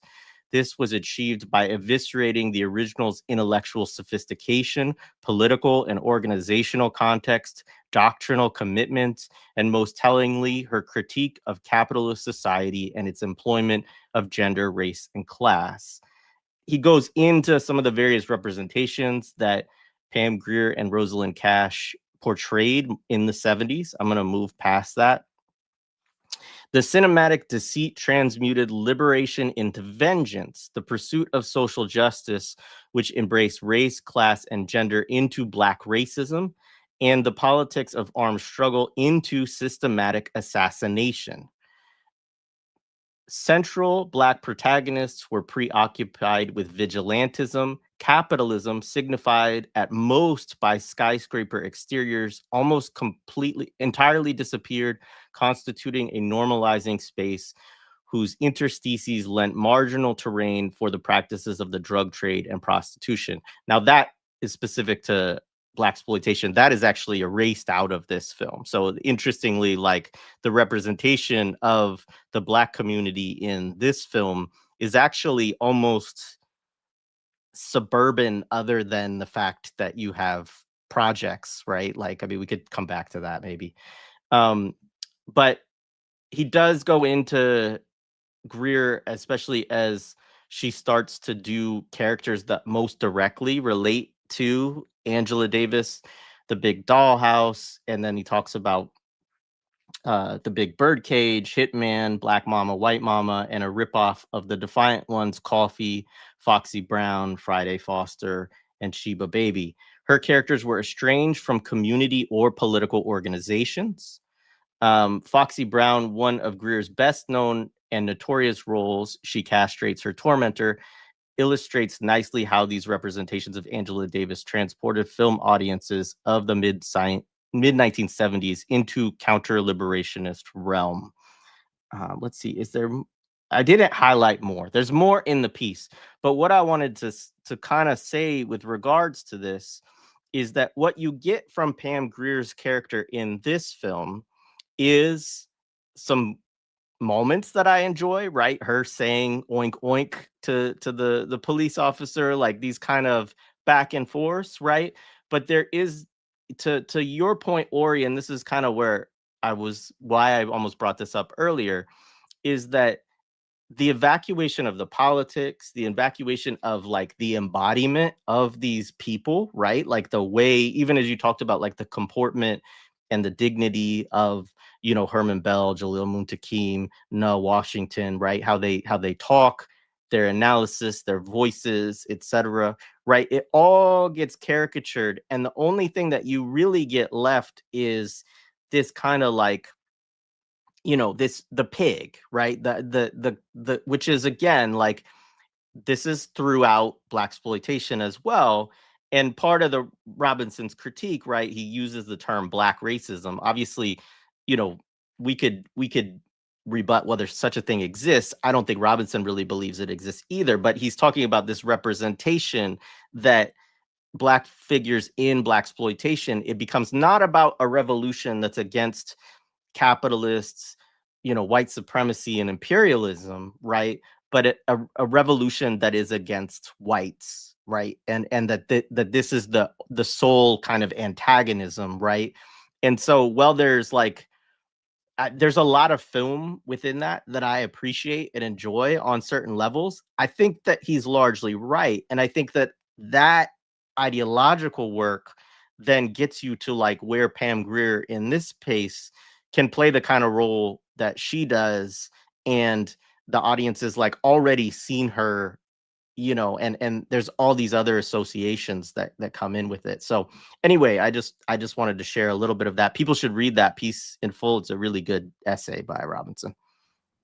I mean, one of the things I'll say quickly that I think is really good I think the whole thing is really good. CBS tries the New York 3, but one of the really nice things they do is that moment where they have like a freeze frame of the caricatures of, of our New York 3, and to put like the afro, they point out that kind of the semiotic tropes that are taken really from I don't know if they say Blaxploitation in it. Maybe they do, but that was my thought. They grab that and they put that in there, and they show us how that's being leveraged here to caricature Black liberation. And to the point of what Robinson is making is like these are holdovers. Because the one other thing that I will say about the film that's interesting, and I'll move from there, is when I'm watching it, I actually didn't feel like I was watching the 70s. I felt like I was immediately watching the 80s. And there's a way that I actually think it's not purposeful. It's like an opportunistic, because of their lack of budget, it actually does better for them because they want you to think about what happened 10 years before as also right at that moment. So they want you to internalize it as not something as of the past, but really as something of the present. And this is a present politics and still a present possibility that we need to deal with, and you need to kind of get around. So kind of leveraging these generational stereotypes and putting them in this kind of way, and then using a key figure like Pam Grier and Yaphet as well. He's a key figure in the multiple ways. And then, Alex Rocco and all these people. I think it does something to the viewer who associates these peoples with certain types of things, right? And it's just part of the technology that's at play here. Quickly, because I know Ori has something to say there too, but folks said exemplified by the term whitey, and I think that's an important thing. In this film, you do get honky as well, right? My favorite George Jefferson slur. But yeah, I mean, so you get that a few times in the film as well. And I think again, like it's to like there's no point in the film other than a little brief hint of it within the courtroom during I think the point at which I think it's Washington who's defending himself in the case, where you get a little bit, just enough to give you some sense that there is some analysis there. But again, it is so much.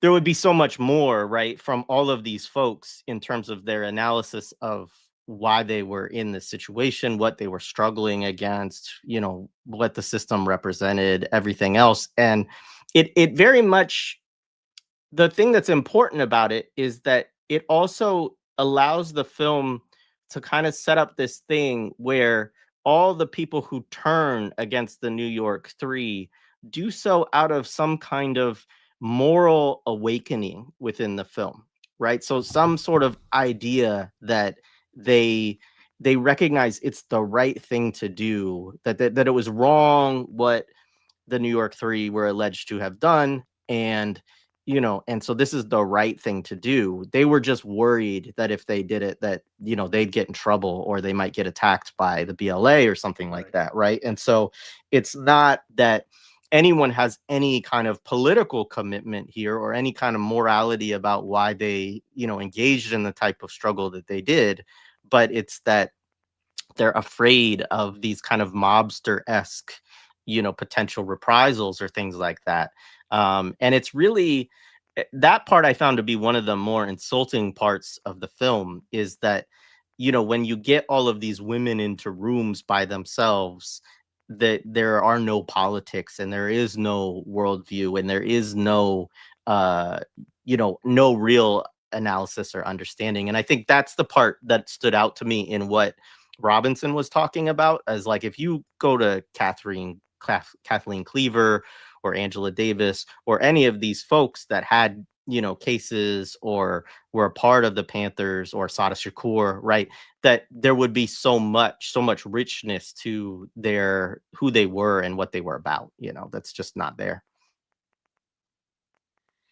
The only thing I wanted to say was, on the question of the Black racist, that's a term that's used throughout the book. Tannenbaum repeatedly calls them racists, and they're also referred to as racists in the press.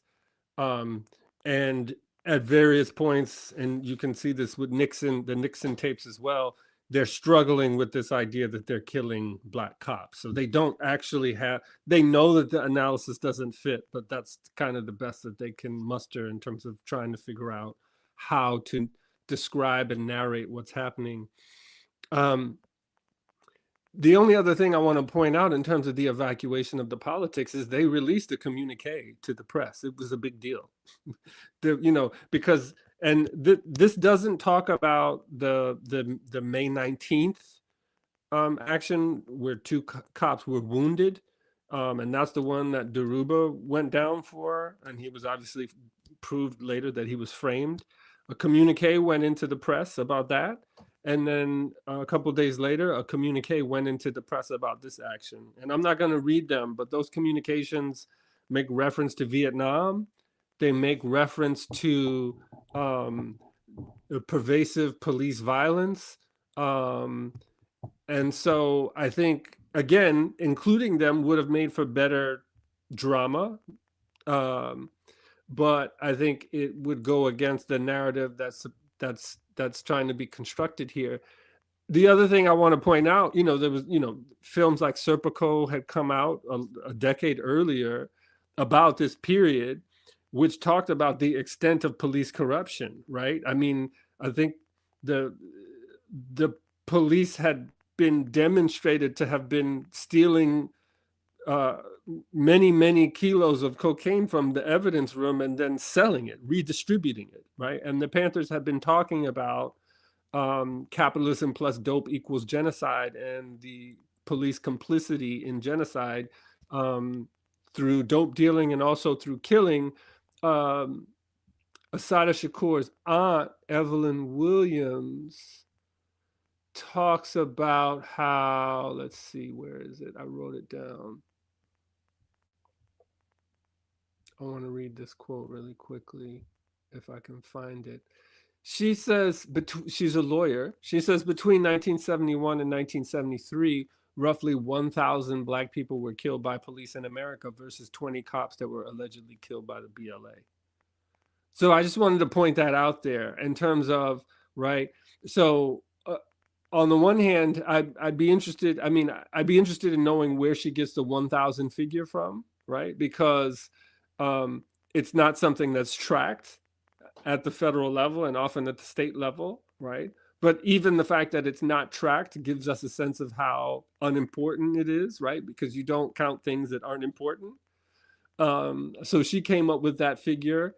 And then this idea of 20 cops in 2 years versus 1,000, right? So that gives you a sense of, because the cops obviously go on and use this constantly, they're using this war language. None of that makes it into the film. I don't think any of the cops say we're at war or anything like that. But they were saying it all in the press. They were saying it privately. Nixon was talking about it. There's a recording on the Nixon tapes where he talks about, you've got your Viet Cong guerrillas in Vietnam, and we've got them here too, right? So that's how they were thinking about this. And obviously they launch New Kill, Project New Kill, which we should talk about, right? That's not mentioned in the film. COINTELPRO is not mentioned in the film. And it's not mentioned in the film partially because it wasn't mentioned at the trial, and it wasn't mentioned at the trial because the judge made sure that no evidence of COINTELPRO could be included, right? So the fact that they were targeted by this illegal surveillance program, the jury was not allowed to hear any of that information, even though they were allowed to hear information that was illegally acquired through that process. The process itself was totally inadmissible, and so it doesn't make it into the film. So again, the film is a dramatization of the narrative that was produced through the trial. Yeah, I think that's really important. And I don't know, I mean, we probably should have done this up front because in some ways I thank you for all of that, Ori. I mean, I think in some ways we're critiquing the film because it provides no historical context for the Black Liberation Army. And we also, up to this point, until you brought in some of those things, we haven't really in this discussion provided a lot of historical context for that. I mean, we've talked to you about it before on Millennials, particularly with relationship to Tip of the Spear. But is there anything that you would want to add in terms of just helping people who don't really understand that transition in New York from the, above ground activities to underground and to the types of actions that the BLA did engage in? Yeah, I mean, one thing I can say is that Jalil, Na, and Herman and Assata had all been underground since 1971. And, I'm actually looking for the section in the book Assata where she talks about the BLA, because she does it much better than I could. But essentially, there's multiple genealogies of the BLA, right? There's the extended genealogy in which the BLA narrates themselves as part of this extended tradition that grows out of anti-slave resistance traceable all the way back to the Barracoons. And so, so if you take that position, then the BLA is an idea, it's a concept that is always present throughout the Black struggle. And that concept maintains the necessity for the political capacity for organized force as part of an overall political struggle that has many fronts. And so, Baba Akinyele Umoja, who's a great scholar on the BLA, talks about, secret fighting societies within various African cultures and traditions, right? So there's a BLA lineage, and Assata talks about this, Dhoruba talks about this. Harriet Tubman was part of this BLA concept, right? Nat Turner was part of this BLA concept, Denmark Vesey, right? So what would it mean to tell a story about the New York Three, which places it in that context? How might that totally transform how we think about it, right? Now, but again, the courtroom law, the judiciary, is a technology of narrative warfare. And so none of that is admissible. None of that is admissible. Like, you might, if you're a defense attorney, you might create a situation in which the defendant has an opportunity to talk about their life on their own terms, but that's going to be in a very specific context, right? But yeah, the courtroom is a technology for managing that. So that's the genealogy. Now, the Revolutionary Action Movement, right, which was a clandestine political formation that preceded the Black Panther Party, they had a Black Liberation Front. And if you look at their documents, they were talking about a Black Liberation Army, right? So various different formations. We had the Deacons for Defense and Justice, right, which was an armed formation in the South, right? So all of this is part of this broader concept of the BLA as an idea and as a concept. And anytime Assata or the New York Three or Dhoruba would be on the stand and would be confronted with having to explain what the BLA is, there would always be this tension, because the prosecutors would be trying to get them to talk about the BLA as a discrete organization, and they would always be putting it within the context of Black people's historical resistance to colonialism and slavery and protracted warfare, in which the force and the politics that the BLA represented has always been there, because it's always been necessary, and Black people wouldn't be alive if it wasn't there, right? So that's that. But most people say the BLA started in 1971 as a result of the split in the Black Panther Party. That too has to be complicated, because the Black Panther newspaper had already been talking about a Black Liberation Army in 1968, where they talk about no member of the party can join an army unless it's the Black Liberation Army. So it was there from the front. It just was underdeveloped. It was there from the beginning. It was just underdeveloped. It announces itself after the May 19th action, May 19th being the Malcolm X's birthday. That's when the BLA announces itself. That's the thing that Dhoruba goes down for. And there's a communique there, and then there's a communique 2 days later. And so its emergence was premature. Blood McCreary talks about the BLA as a premature birth. And so there is some, conversation tactically about mistakes that were made, things that happened, right? But part of what we have to understand in terms of the emergence of the BLA is the intense repression that was happening, right? So there's a dialectic there. And part of what they were trying to do was to create a context, was to create an underground context in which certain people who were willing to take these risks and break the law in service of politics would be able to do those things to relieve pressure from people who were trying to do above ground work, because that was the dialectic, that people were doing above ground work and those people were being repressed, and they had to be then supported, often through measures that went afoul of the law. And so this is what forced a kind of premature emergence of the BLA in 1971. Obviously, the repression that we're most familiar with goes under the heading of COINTELPRO, which was the FBI's program. But then you also had local police red squads, right? So in New York, there was Bossy. That's not mentioned at all. That's not mentioned in the film or the book. Bossy was New York's red squad, and they basically did counterintelligence, counterinsurgency work on the New York side, and in many cases had more information than the FBI. The CIA had programs.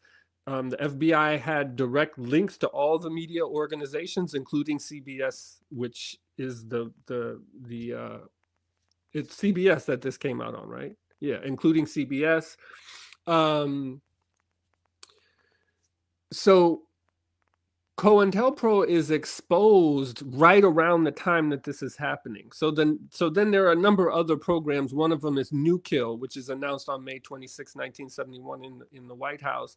And this is a program to neutralize or destroy the BLA. It's an urban guerrilla warfare program. And part of what they do, again, is to figure out different methods of manipulating juries to ensure convictions. And they also provide technical support using the FBI's various laboratories. And so the role of the FBI in terms of what we know in terms of this case had everything to do with the processing of ballistics, their laboratories, their ballistic laboratory, and their fingerprint laboratory. And in both cases, there were problems with the evidence that was eventually turned up, right? So the ballistics on the gun that was supposedly used by Jalil Muntaqim came back inconclusive. And the fingerprints, there were some problems too with the fingerprints that were on the car that supposedly belonged to Herman Bell. And I'm not kind of caught up enough to talk at length about that intelligently, and I probably should stop talking now. The one other thing I'll say is that, to my knowledge, they had zero evidence against Nuh for any of this in terms of him being there, like none.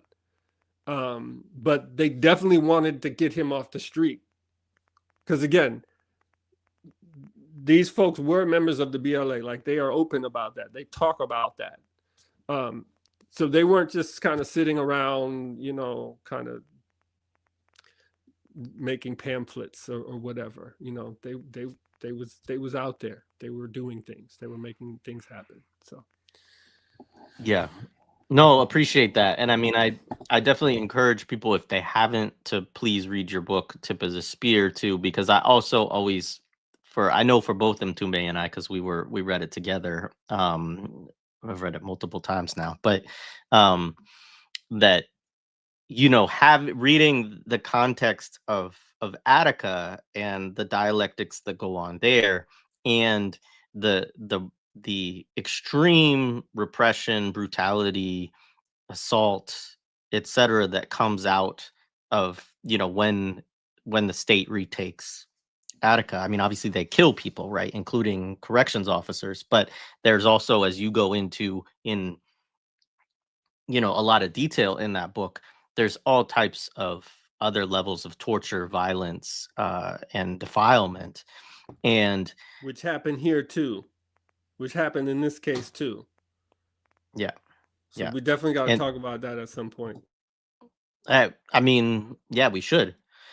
But I just want people to understand too that, like, the context of the BLA's, premature emergence, as you said, like it's all wrapped up in all of this of like a a discussion around, like you said, how do we ease the violence and the pressure within our community, like how do we develop a consequence where these cops are going to think twice about doing some of this stuff to our people, right? And so that's a really important nugget, I think, of the BLA that is often just totally ignored or lost within discussions of it. Certainly lost in this film, but yeah.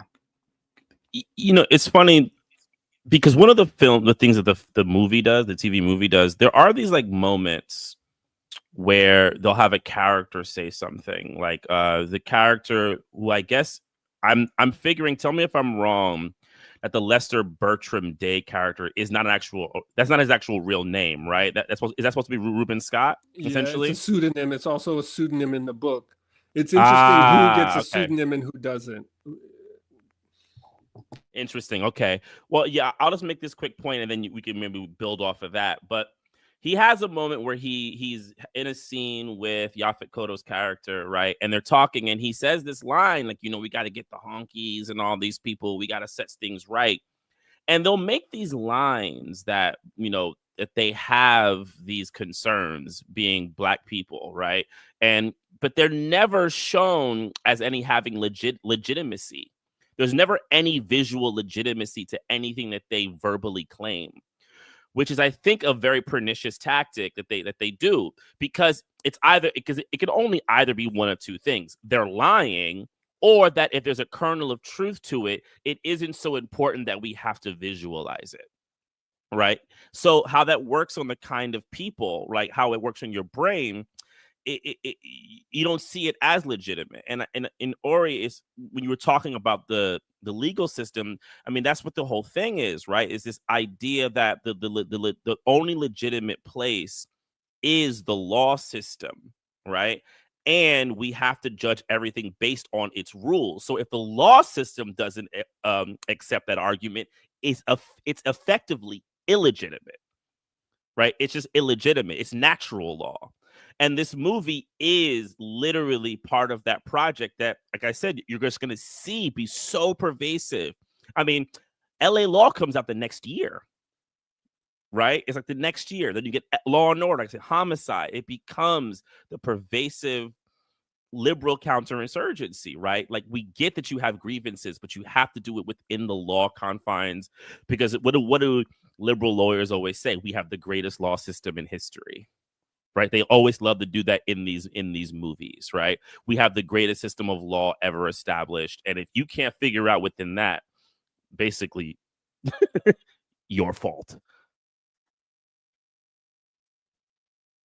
Yeah, right on. Where do we want to go next within the film? I mean, I definitely want to hit Yaphet's scenes at some point. I think those are really important. Ori, I think you have something you wanted to jump to. We got to talk about the scene when they go to New Orleans. Yeah, that's what I was going to say. This is really important. This is really important. So, and there's a scene where they suddenly they have some new evidence in New Orleans, and so they show up in New Orleans and they're in a room, and his name is Dessa. He's a real character, and he also ends up working on the JFK committee with Tannenbaum. He introduces everyone who's in the room. He says you got so-and-so here from San Francisco PD because there was an action that happened in San Francisco that Jalil and were incarcerated from. You've got so-and-so here from New York. He says their names, right? Then he says, we got these people here from New Orleans. And then he says it really low. These two here are from the FBI. But that's it. And they don't say their names, right? So there's this multi-state task force happening. And next thing you know, they got information on Herman Bell. And so I guess I wanted to invite people to watch a film called Legacy of Torture, which was produced by the Freedom Archives. It's a 30-minute film. And the connection to that between that film and what's happening here isn't explicitly articulated in that film for a number of reasons, right? Because what happens is, I believe it's so there were all of these people get accused of multiple things. There's multiple things happening here. So the New York Three as that trial is happening, they're also on trial for other things, robberies and other things, right? In different places. But in Legacy of Torture, it's this group of brothers who were part of a unit that was operating at the time in New Orleans, and they tell a story about how they were tortured extensively, and that part of what the cops were looking for was information on Herman Bell, who was still at large at that time. And they go into extensive detail about a process of torture that unfolds over multiple days and that was intensely sexualized in nature. Physical beatings, having a blanket doused in boiling hot water, covering one's body, being hit in the genitals with an electric cattle prod, and being, I don't know if you're supposed to, anally penetrated with police batons multiple times, right? So that's what went down in New Orleans. So the character who plays, what's his name in the movie? Lester May. Day, I think it's Lester Day. Day or Lester May.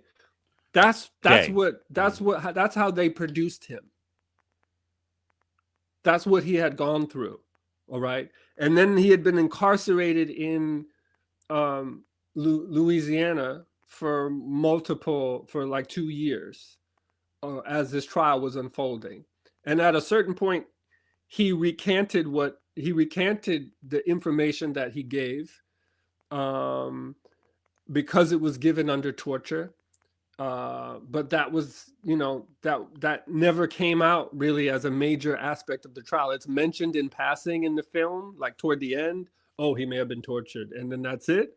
But like the extent of that torture and the extent of what the other brothers who were incarcerated went through, like none of that is covered. All right. So so the people who are in that room who are named, that's what they were doing.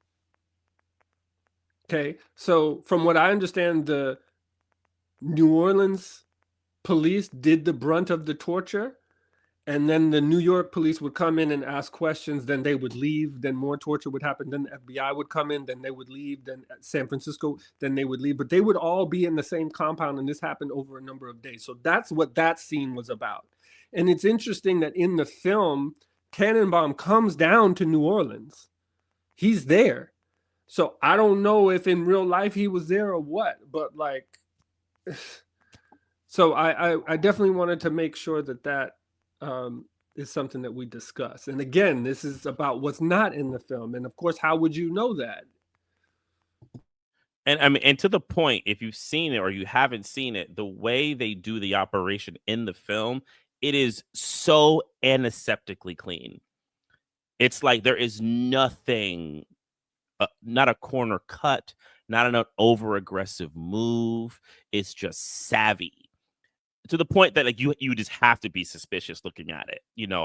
I'm watching it. Of course, it's me, but I'm watching this film. I'm like, come on, man! Like, really, you really want me to believe that it went this cleanly without any kind of impropriety, right? At all?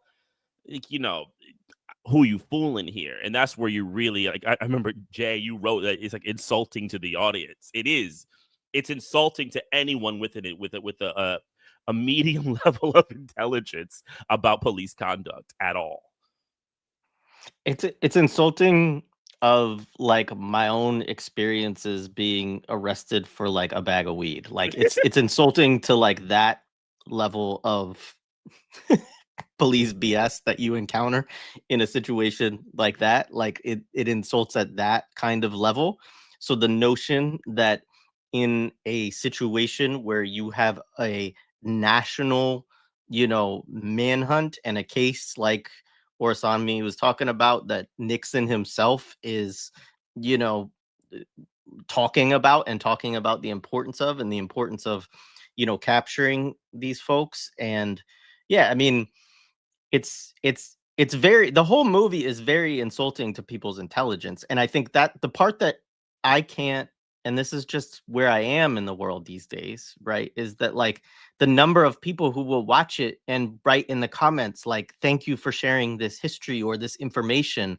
Like there's something deeply broken about people's minds, their psychology, their ability to analyze what is being done to them through media. I mean, this there is no I don't understand how anyone could watch this film and think that it was like historical in some kind of way, Um, but as you said, Ori, like we are specific people. Like we've all read a lot of stuff. We know people. We've had conversations with people who are involved in this direct history.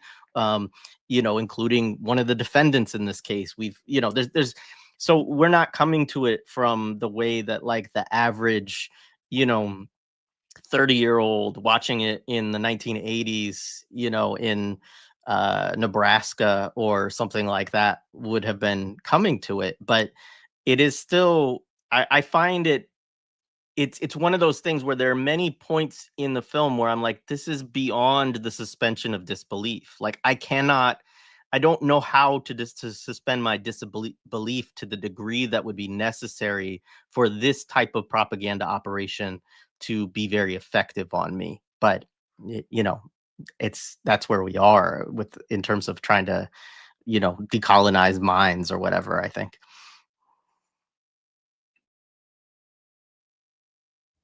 Any thoughts where to jump next? I mean, I guess the other thing to say about the New Orleans stuff, yeah, I mean, is it's another thing that's insulting, right, is like the kind of like, oh, it's there's a kind of like district attorney propaganda porn that's going on of like, like we're really smart and we just figure things out and like we got a break and like let's travel down to New Orleans to do this. And there's the scene with they end up eventually digging up a gun that they allege to belong to one of the folks that's been buried in a backyard. And there's also the scene in which we should talk about, maybe we want to talk about this next, is the scene in which Herman Bell, the character, the portrayal of Herman Bell is captured in the film, and Yaphet Kotto in that particular scene. And there's that's definitely something we should probably address. Yeah, that's when the Fenton, the black cop, says the N-word, right? So they're having a conversation about how to get in this house, which they found from tracking down the person that he was married to at the time, which is somewhat accurate according to what I've been told in terms of how things unfolded. That she was working as a waitress. He had been living underground there. There's an interesting story there that I don't think we necessarily have time to get into. But they're having in the film, they're having a conversation about how to get in there and not sure what to do. And Fenton just has this outburst, and he said, "We're going to have a dead nigger here." And I think he hits it with the hard R too. And it just felt super out of place. But I think it seems like it was really important for the writers to have some scene like that where that is being said in the film. And of course, again, going back to this idea of we need a black, it's like we need a black in multiple ways. We need a black so that he can say stuff like this in the film for the audience, so that the audience can hear these things. And so, yeah, I mean, that I didn't, nothing. It was just, it's all kind of unserious to me. There was nothing else except for that one scene, this idea, because it's so out of place where he says that. There was nothing else to me that was interesting from a dramatic level or from a kind of a political level, except when he says, "Thank you for not killing my son," which I did actually have a conversation with Baba Herman about some of this history. And again, I don't quite remember. There was a concern for the lives of his children. Let's put it that way. But I don't recall him talking about it going down in that way. Yeah, I mean, it just, again, like, and of course there would be a concern for, all of these folks with their children, but the piece, I mean, M2Me, I know you have stuff to say about this scene. Which scene? Well, yeah, I mean, the thing about that line, it goes back to what I said earlier. It's that thing for not killing my son. We don't see any visual evidence of cop impropriety. Right.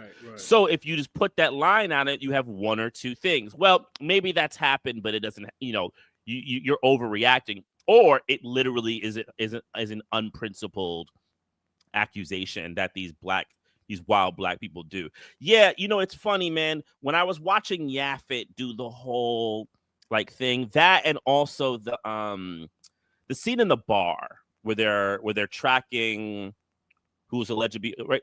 They're tracking, I guess, the family, his right? Wife at the time. His wife at the time, right?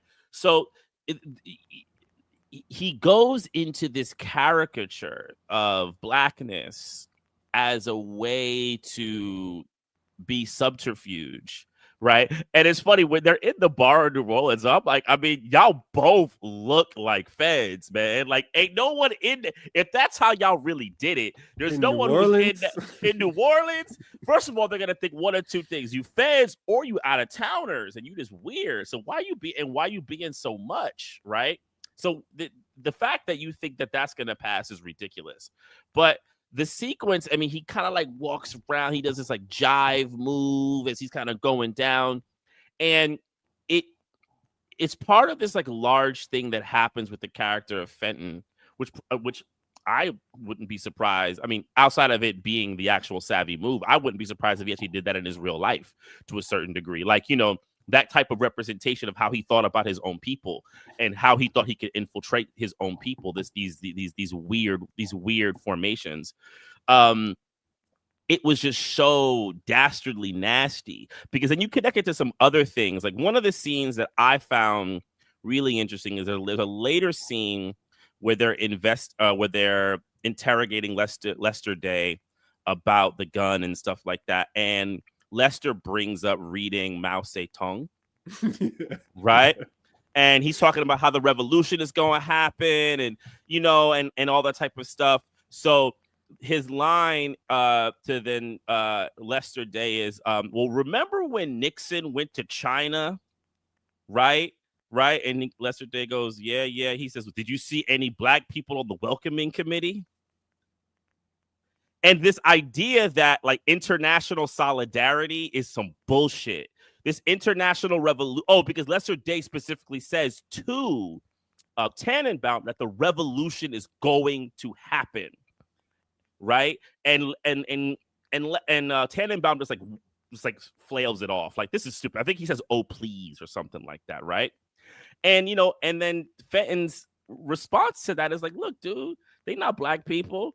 And this like laughing off of international solidarity with revolution with the Chinese people as like an idiotic move, right?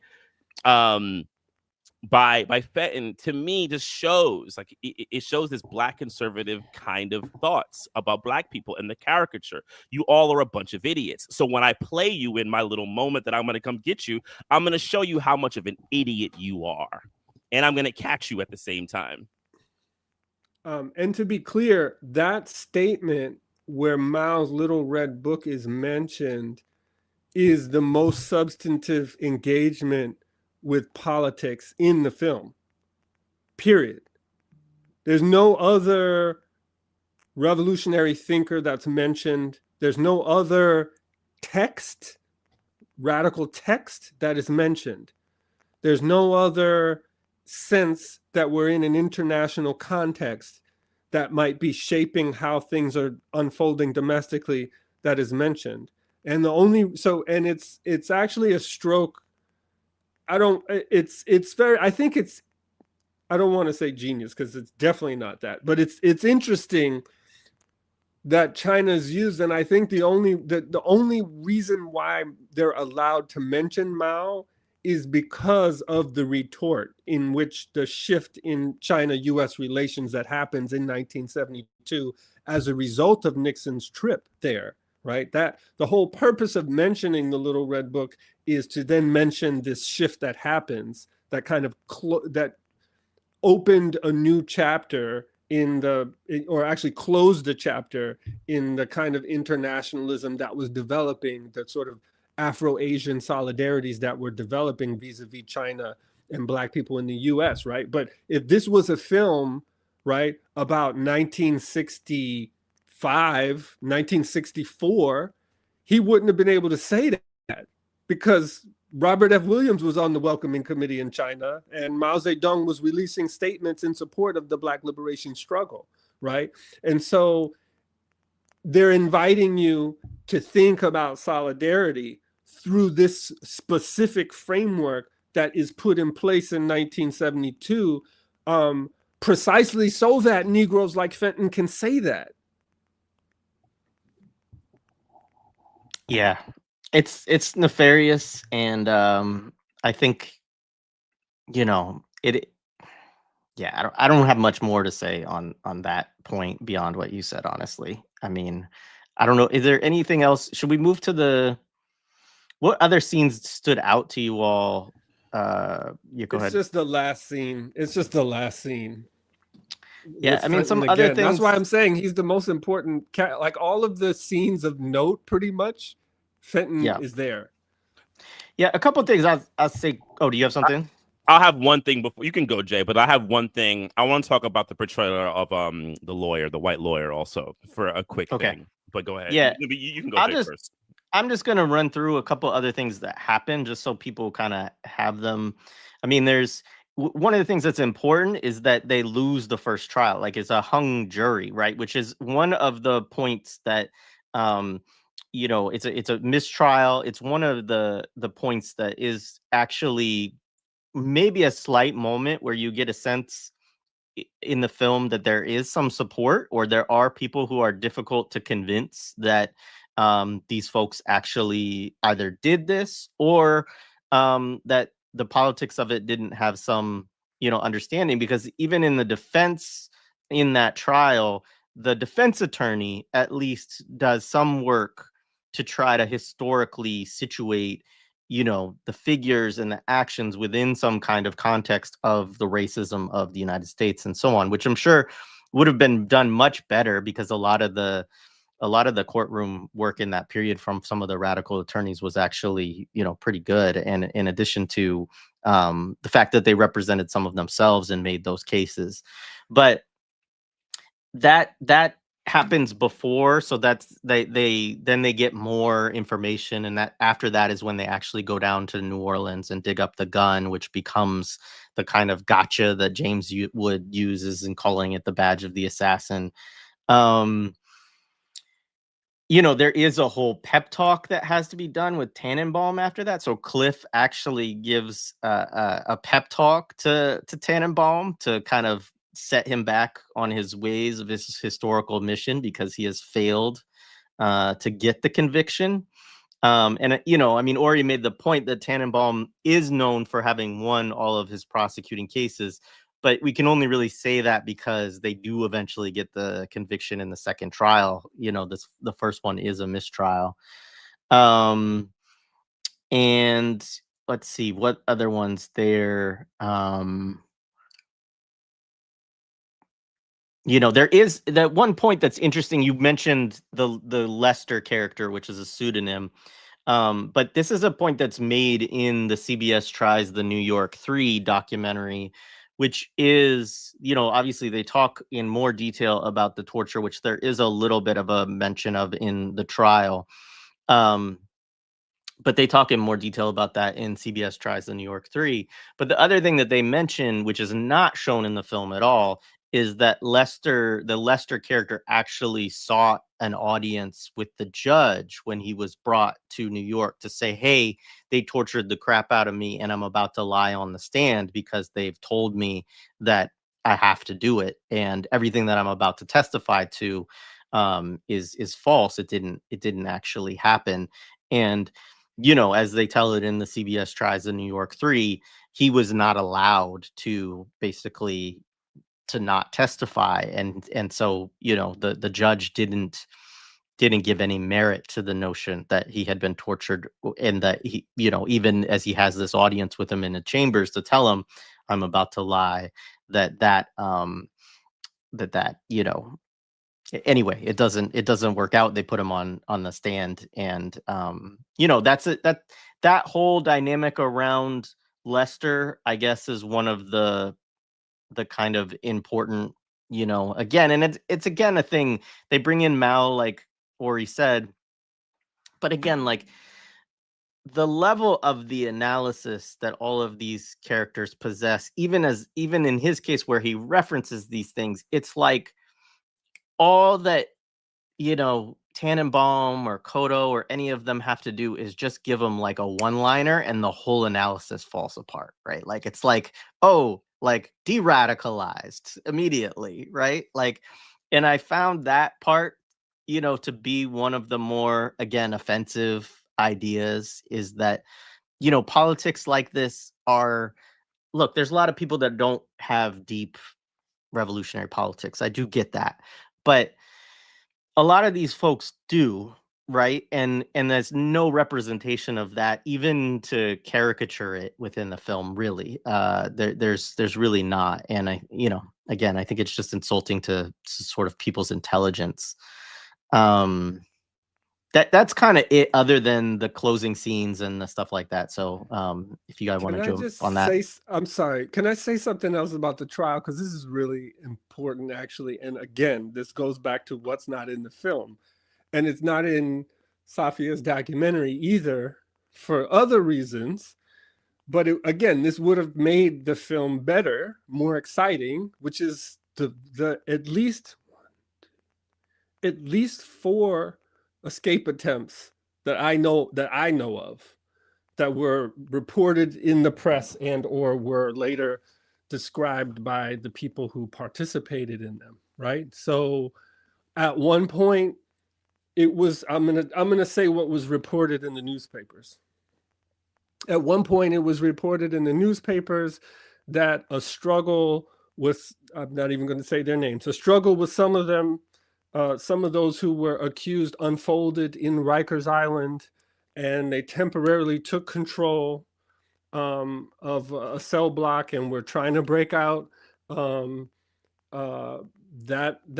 That sort of attempt was foiled on the inside, but simultaneously on the outside, there were people with speedboats. There was a speedboat on the parked outside, or like sort of waiting for them outside of Rikers Island, and wetsuits on the speedboat.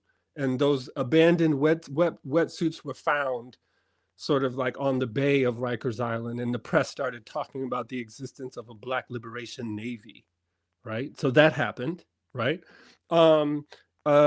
Ashanti Alston has gone on record talking about his role in an attempt to free several incarcerated BLA members.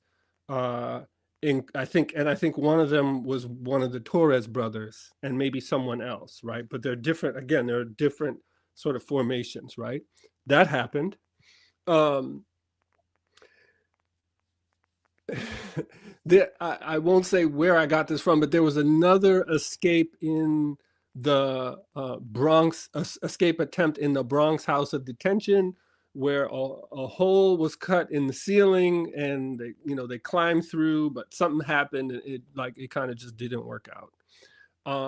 And then another thing that's not in the film is their sentencing statements. Right. So they read their own sentencing statements at the trial. Right. So you can find Jalil's sentencing statement in his book. But after they were sentenced, several of them were found with, let's say, the several implements that would have facilitated an escape after sentencing. And that was in 1975. So that's at least 4 escape attempts that I know about. Regardless of how you feel about those things, these are things that happened.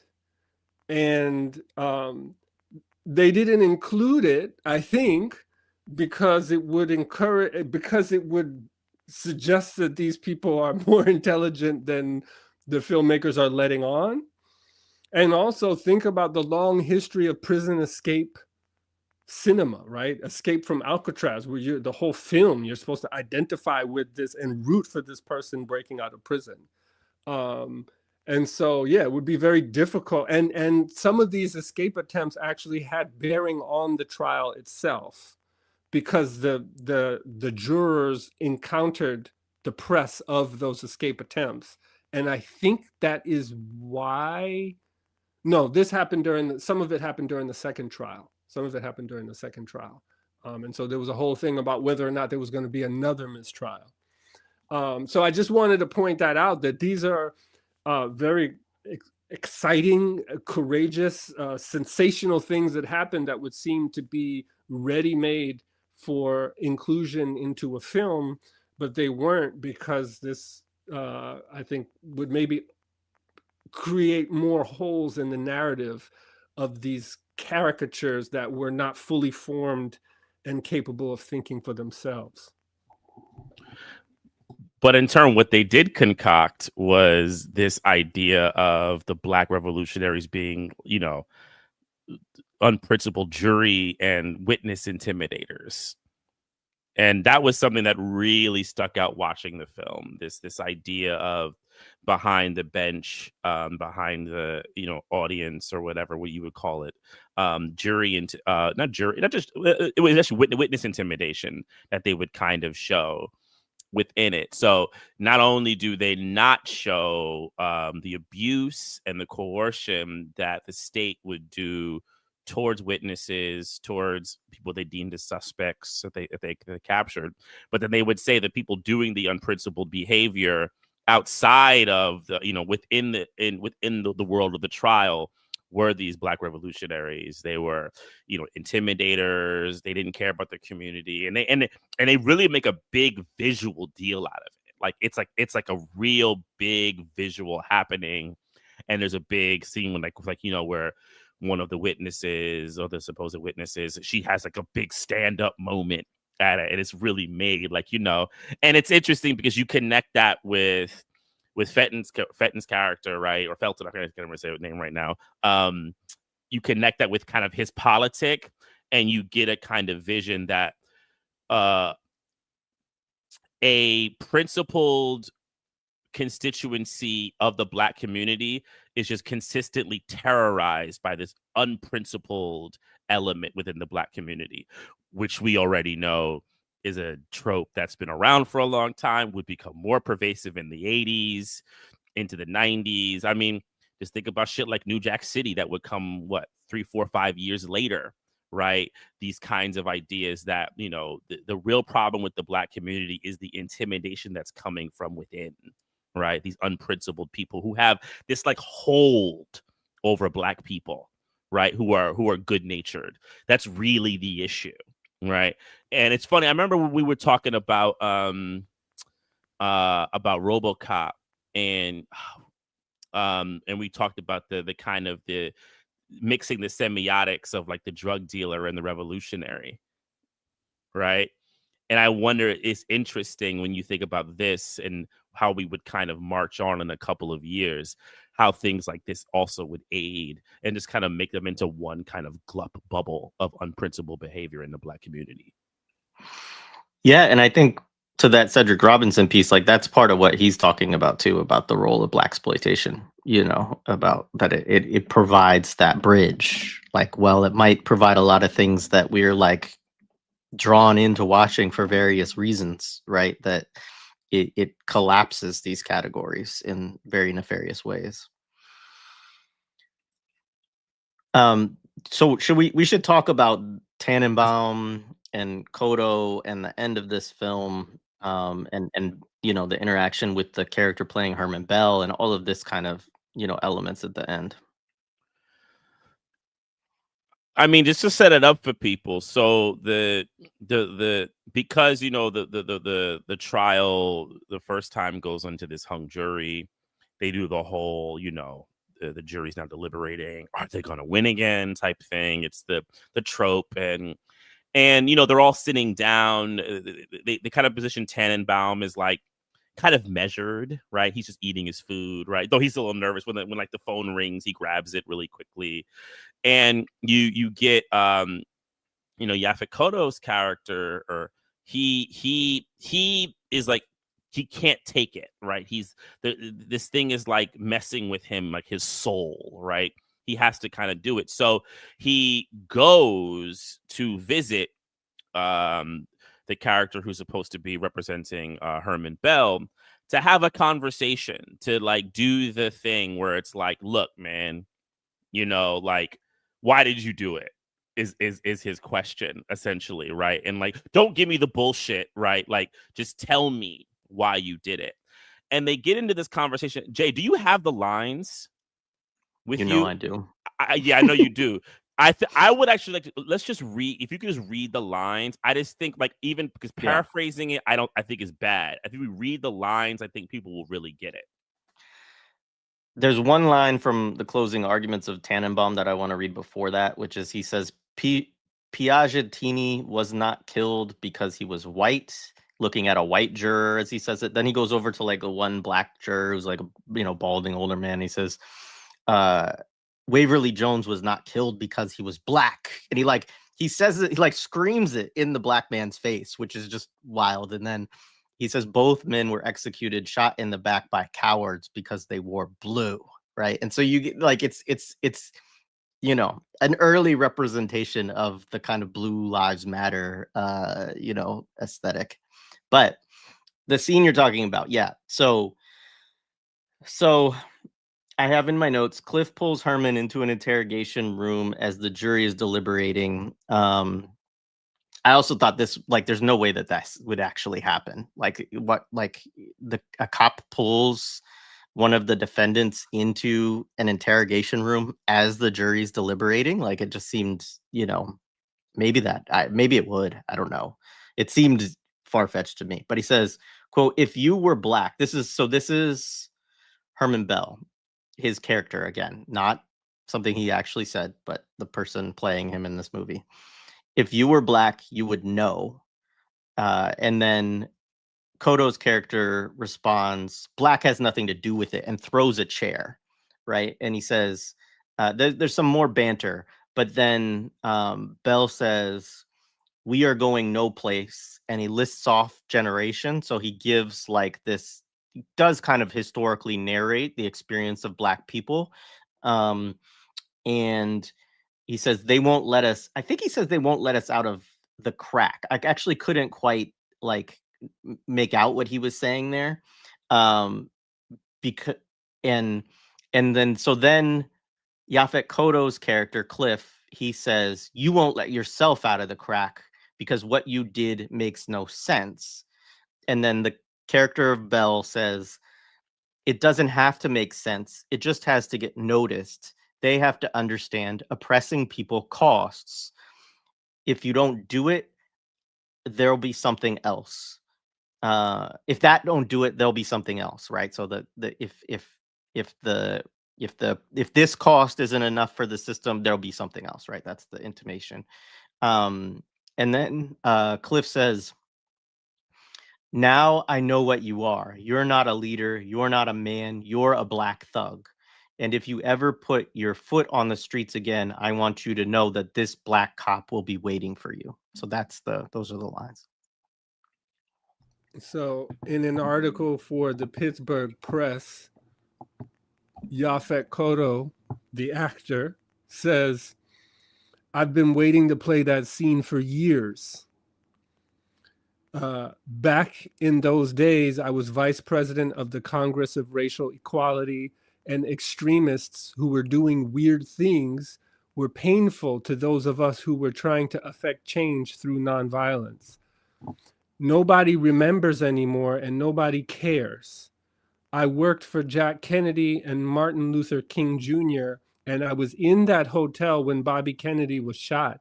After that, I got into religion looking for answers. As soon as I'm financially able, I'm getting out. I've got property on a mountain in the state of Washington, and I'm going to go there and quit. I don't understand how that's related to the other thing, but that's what the article says that he said. That he's been wanting to play that scene for years, and that he's always sort of had this sense that extremists were doing weird things to disrupt nonviolence. Well, the only thing that I can kind of glean from him quitting or something like that is Yaphet did quit making movies at one point, and he just basically had a career of doing homicide. Oh, maybe maybe that's what he was talking about. It feels like a non sequitur. As I was reading it is, is, like, what but am I think reading? it kind of, he seems like, but you see these actors. I mean, he's not uncharacteristic. There's like these certain kind of reactionary belief that the world is just this unprincipled place, and I've been lucky enough to get privileged to get out of it. Gene Hackman was like that. He would say statements like that. Michael Keaton has said things like that. It's the kind of idea that both sides are just crazy, and this idea of extremism. But that is like, it just makes sense considering the stuff that he would sign on to. Yeah, it just makes sense that kind of statement, that he would do this. I mean, to that scene, I mean, I think we've said it a lot already. But the thing that really hits me at the end is that character basically saying that I'm going to be the one to come get you, right? I am the willing, like, just dog who will basically go out and bite you if you don't act right. He is. It's like Tannenbaum says, we need the useful black, right? And by the end of the film, the character says, I will be it, right? And I will do it on my own. I don't even need them to kind of prompt me. I will make it happen. Yeah. I don't have much else on the film. I have a few notes on CBS Tries the New York 3 that I could run through that are just like kind of, just summarizing high points. Is there anything else you want to say about the film itself? I have something to say about the politics. It's kind of intense, though. Go for it, man. I guess it's related to the film. Again, what's not there. The widow of Piagentini is there, but Waverly Jones also had a family. The black cop also had a family, right? He had a son named Waverly Jones, who last I heard was a member of the Nation of Islam.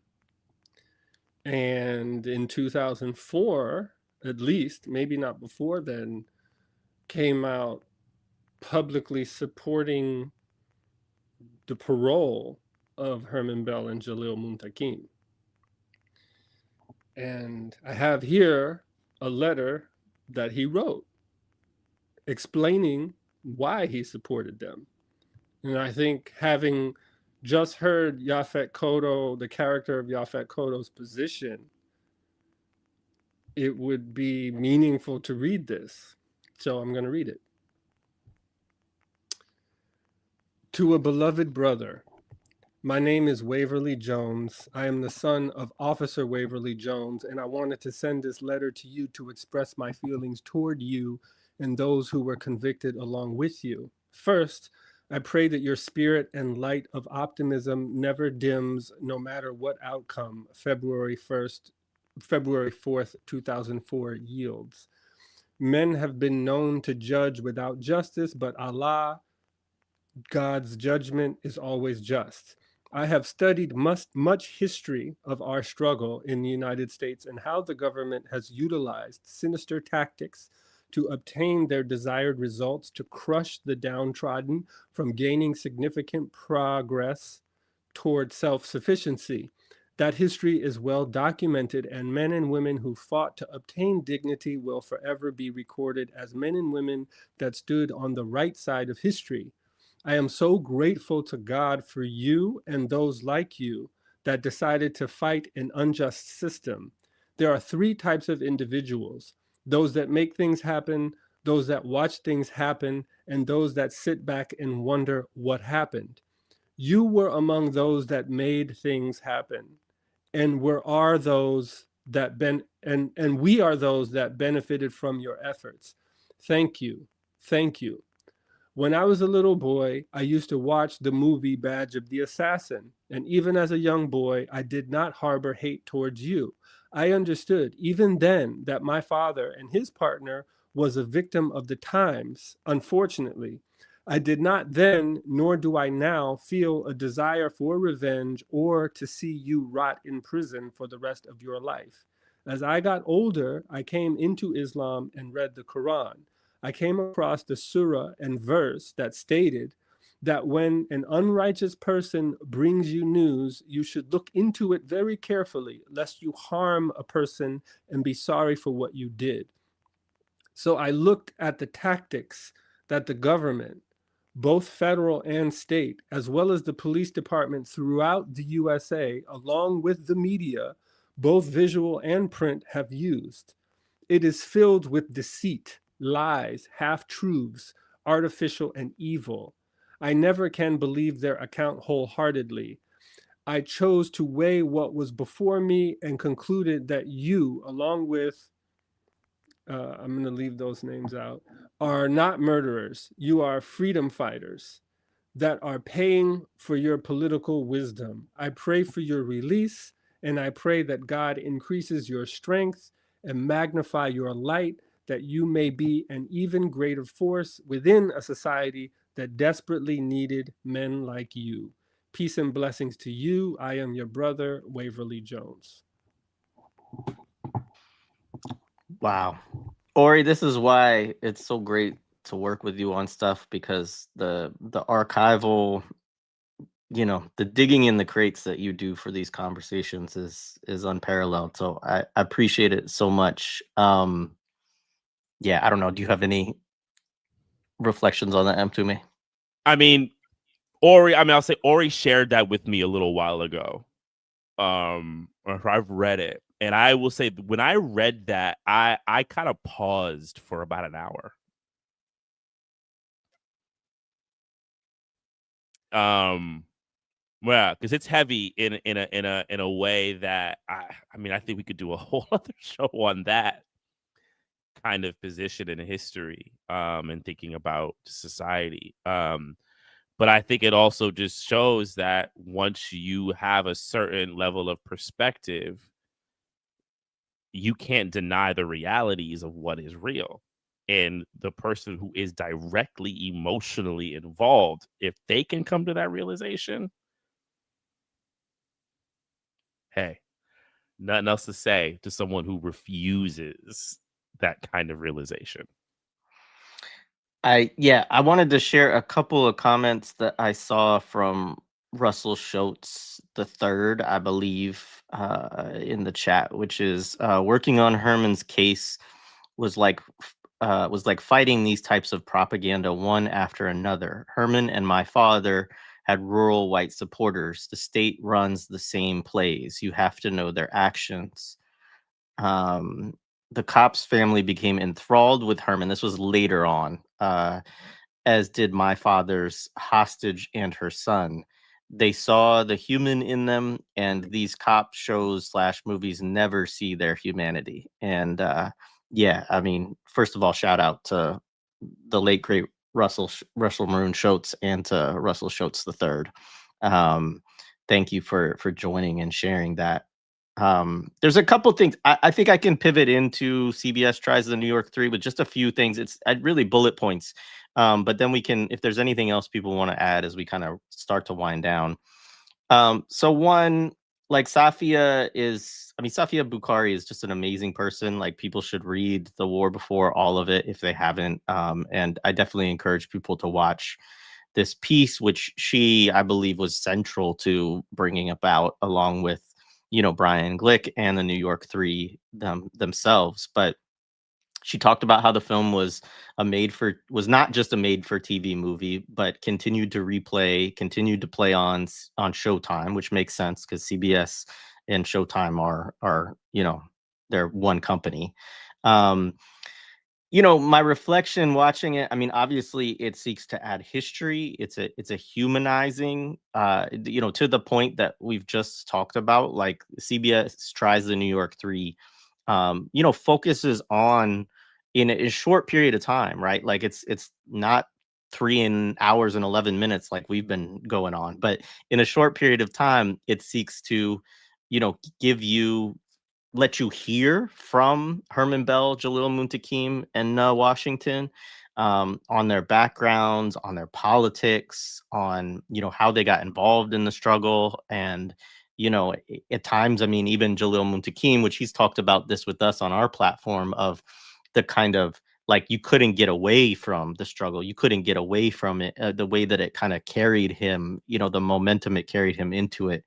Um, there's the reading of the 10-point program within the film, which I also noted that, like, during the parts where the immediate end of police brutality and the murder of Black people, you get a loud round of applause. I'm assuming I don't know who's actually reading it in the film, but it's a Panther, giving a thing to a crowd, and it gets a loud round of applause, as does the exemption from military service. Those were kind of 2 points that I saw get a lot of applause. And I think that's really important to understand, because it's like, how do you effectuate immediate end to police brutality and the murder of Black people? Like, it's clearly something that is persisted, that continues to persist, right? And so I think, again, for contexts, like, that's a really important, piece to thinking about the history of the BLA. This is another thing that's totally absent from the film, as you talked about the politics from Badge of the Assassin, is, they make time to focus on the party's role in the community, right? They make a point of talking about the party's role dealing with, what Safia calls the lumpen, right? With folks who are addicted to drugs, with criminal elements within the community, and with transforming them into productive members of the community, putting them in service to the community. Now, I know, like, some of this language that she uses, I think probably would cause some debates among certain abolitionists, certain harm reduction, like kind of modern versions of these politics. But I think it's really important to understand that context. I mean, we've talked about over the years, like Dr. Matulu Shakur and Lincoln Detox and the acupuncture, and people should watch Dope as Death, like, and listen to the podcast related to Dope as Death and all of that. Also, I really recommend Johanna Fernandez's book on the Young Lords, because I think that's a really good book about talking about the programs with the politics and the ideology and everything involved. They all speak about the importance of the Black Panther Party in the community, you know, in terms of dignity, in terms of strength of the community. And, you know, they reference one of the things that Ori brought up, which is that COINTELPRO was not allowed to be, it was deemed inadmissible because they claimed that they didn't have proof that COINTELPRO was used to, you know, in their specific case, right? Was the argument. Having said that, one of the things they bring up next is that a lot of the witnesses in the actual trial were FBI agents. And this is something that is not depicted at all in the film. There are no FBI agents who are shown as having a connection to this trial in the film or being on the stand at any point, right? That, as Orisanmi mentioned, there are these brief moments which are really like jurisdictional disputes with the FBI. Like the FBI wants to take, you know, Lester for another case and this kind of stuff, but there's not anything that suggests that they're at all involved in the investigation or supporting the trial in any way, let alone key witnesses. As we talked about, Lester Bertram Day recanted his testimony, you know, afterwards, and even in like appeals and things like that, that was never allowed to like produce, you know, a new trial or something like that for them. I don't believe. I know that it certainly never helped them to get out, but yeah, and you know, Albert Noah Washington also has this moving part where he talks about how, you know, he's a Muslim and the defiling of his enemies would have been a violation of the Quran, right? And that the way that he and the others are, you know, depicted in the film, you know, just would be a violation of his own religious practices and how he, you know, understood himself. And I thought that was an important moment in the film. And the other thing, just a comment, like I love at the end that they have, you know, like phone numbers, addresses, PO boxes connected to like all these different, you know, organizations you can get involved with, you know, kind of community defense work, political prisoner work, and so on. And so it's just and that's with we who believe in freedom will not rest, right? Is the song that's playing at the end as they're showing all of that. And so, yeah, I just wanted to give folks who haven't watched it yet, you should watch CBS Tries the New York 3. But those were some of the things that stood out to me in the kind of rebuttal, the organizer rebuttal, and the rebuttal that the political prisoners themselves participated in to this film. Yeah, and I mean, and just to add, like, I mean, Jared and Ori have said it. I mean, just when you watch Herman Bell, Jalil Mutakim, Noah Washington as people in their actual life and the dignity that they exude, the high intelligence analysis, even honesty. I mean, Bell was very honest about his issues with the Panthers within it, right? His complications, that he believed in it, but he said, I had my challenges, right? The analysis, Safia as well, you know, you look at that in juxtaposition to this total just hit job of a TV movie, and you just go, okay, who do you want to believe now, right? Even if you have an agreement or disagreement with any of their politics or whatever, just based on actual facts and depiction of a human being, there's no way you can watch this doc and not see human beings with a high level of intelligence, humanity, dignity, and just overall analysis of the world. So I was grateful for that, you know, to look at it, and it's a great document, and I am glad that it is getting these comments, like you said, on YouTube, and people are checking it out. That's great. That's great to know. Yeah. No, I was talking about Badge of the Assassin. That's Yeah, getting me all too. the Oh, unfortunately, the one thing I'll say though is that the wide availability of the kind of material that we're talking about now, or even just this show, is part of why something like Judas and the Black Messiah becomes possible, which is far more sophisticated. And I know I mix what I like, and other folks have articulated their critiques of the film, but it's far more sophisticated in its engagement with these politics, right? And I think that actually has to be the case because of how much more information we have about what is going on. And so I just kind of wanted to point that out. Yeah, I think that's a good point.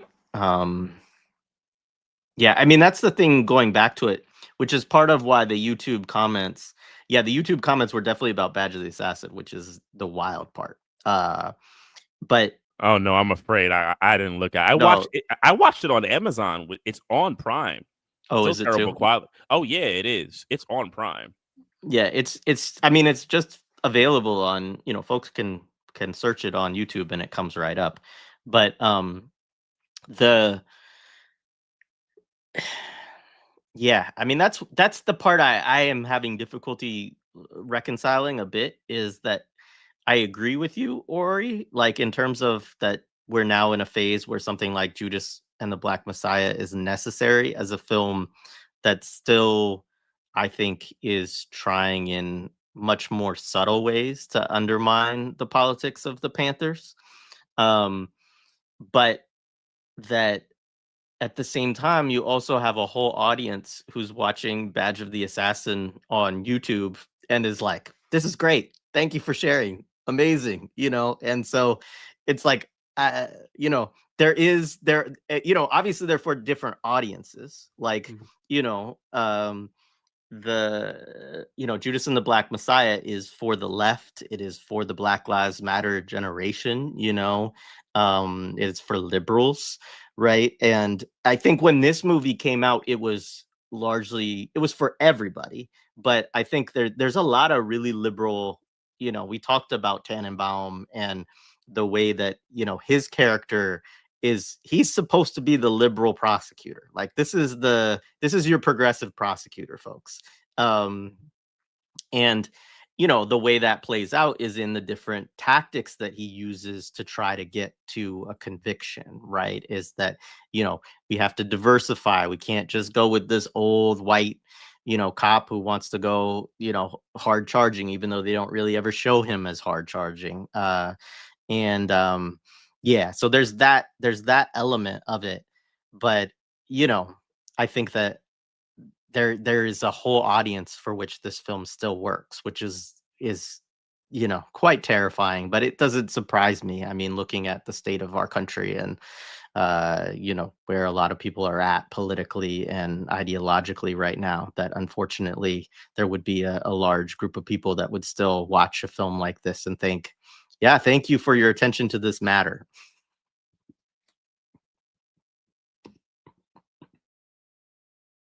I mean, Ori, you wrote about it so perfectly in your book. I mean, Law and Order, and I'm not talking about the TV show, but that idea is still a pervasive thing amongst liberal democracy at all. It's integral to liberal democracy, right? All back to Locke and all that. It's just an integral part. So you could be the most progressive person.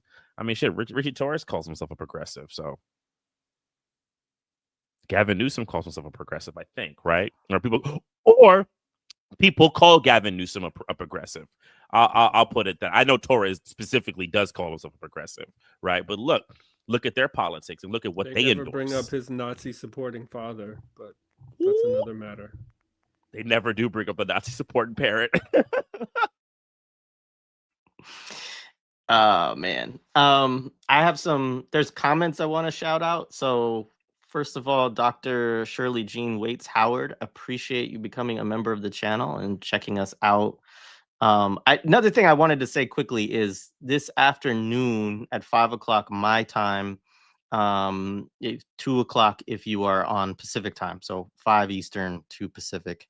Tandasizwe Shimarenga is going to join me, and we're going to talk about a text from Assata that is reproduced in her book, in the book Some of Us Are Brave, Volume 2, which is a collection that the books are anthology of radio interviews that Tandasizwe has done over the years, And it's an Assata text. And so this is a conversation that happened because in 1993, a delegation of women, the New African Women's Task Force, which is a delegation from within New African People's Organization, went to Havana, Cuba, to have a conversation with Assata around the struggle of women, Black women specifically, within revolutionary organizations. And so it's a really interesting text. And I look forward to discussing it with Tandi later today, and also getting some of Tandi's own reflections as a new African woman, also, who has spent a lot of time, thinking with Assata and thinking now with her legacy. So I just wanted to mention that as well. Other comments: as a former true crime stan, it's one of the biggest mass manipulation in media. I agree. Like, true crime is sadly, it's one that I'm somewhat addicted to as a genre, I think, unfortunately. And in the Netflix era, it's had a massive comeback. Yeah. In the streaming Netflix era, it's had a massive comeback, and we have to think about that. Steven, shout out to Steven, said the movie is also so accessible. It has exactly that Law and Order format and beats. It definitely after the NFL. Yeah, exactly. BLA is an army, better yet a navy. Appropriate reinterpretation of a Jay-Z lyric, just for folks who didn't catch that.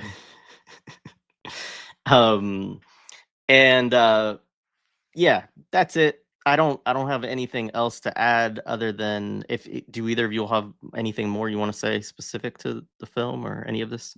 No, this is how you do it. You if you're forced to watch this drivel, you break it down, and hopefully this can be of some good use too in the history as well.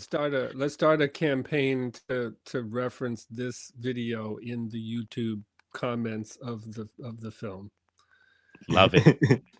But in terms of, this is how you do it, it's a lot of work, right? To figure out what you don't know, and then to do a whole reinterpretation, right? And of course, this is 50 years later, so yeah,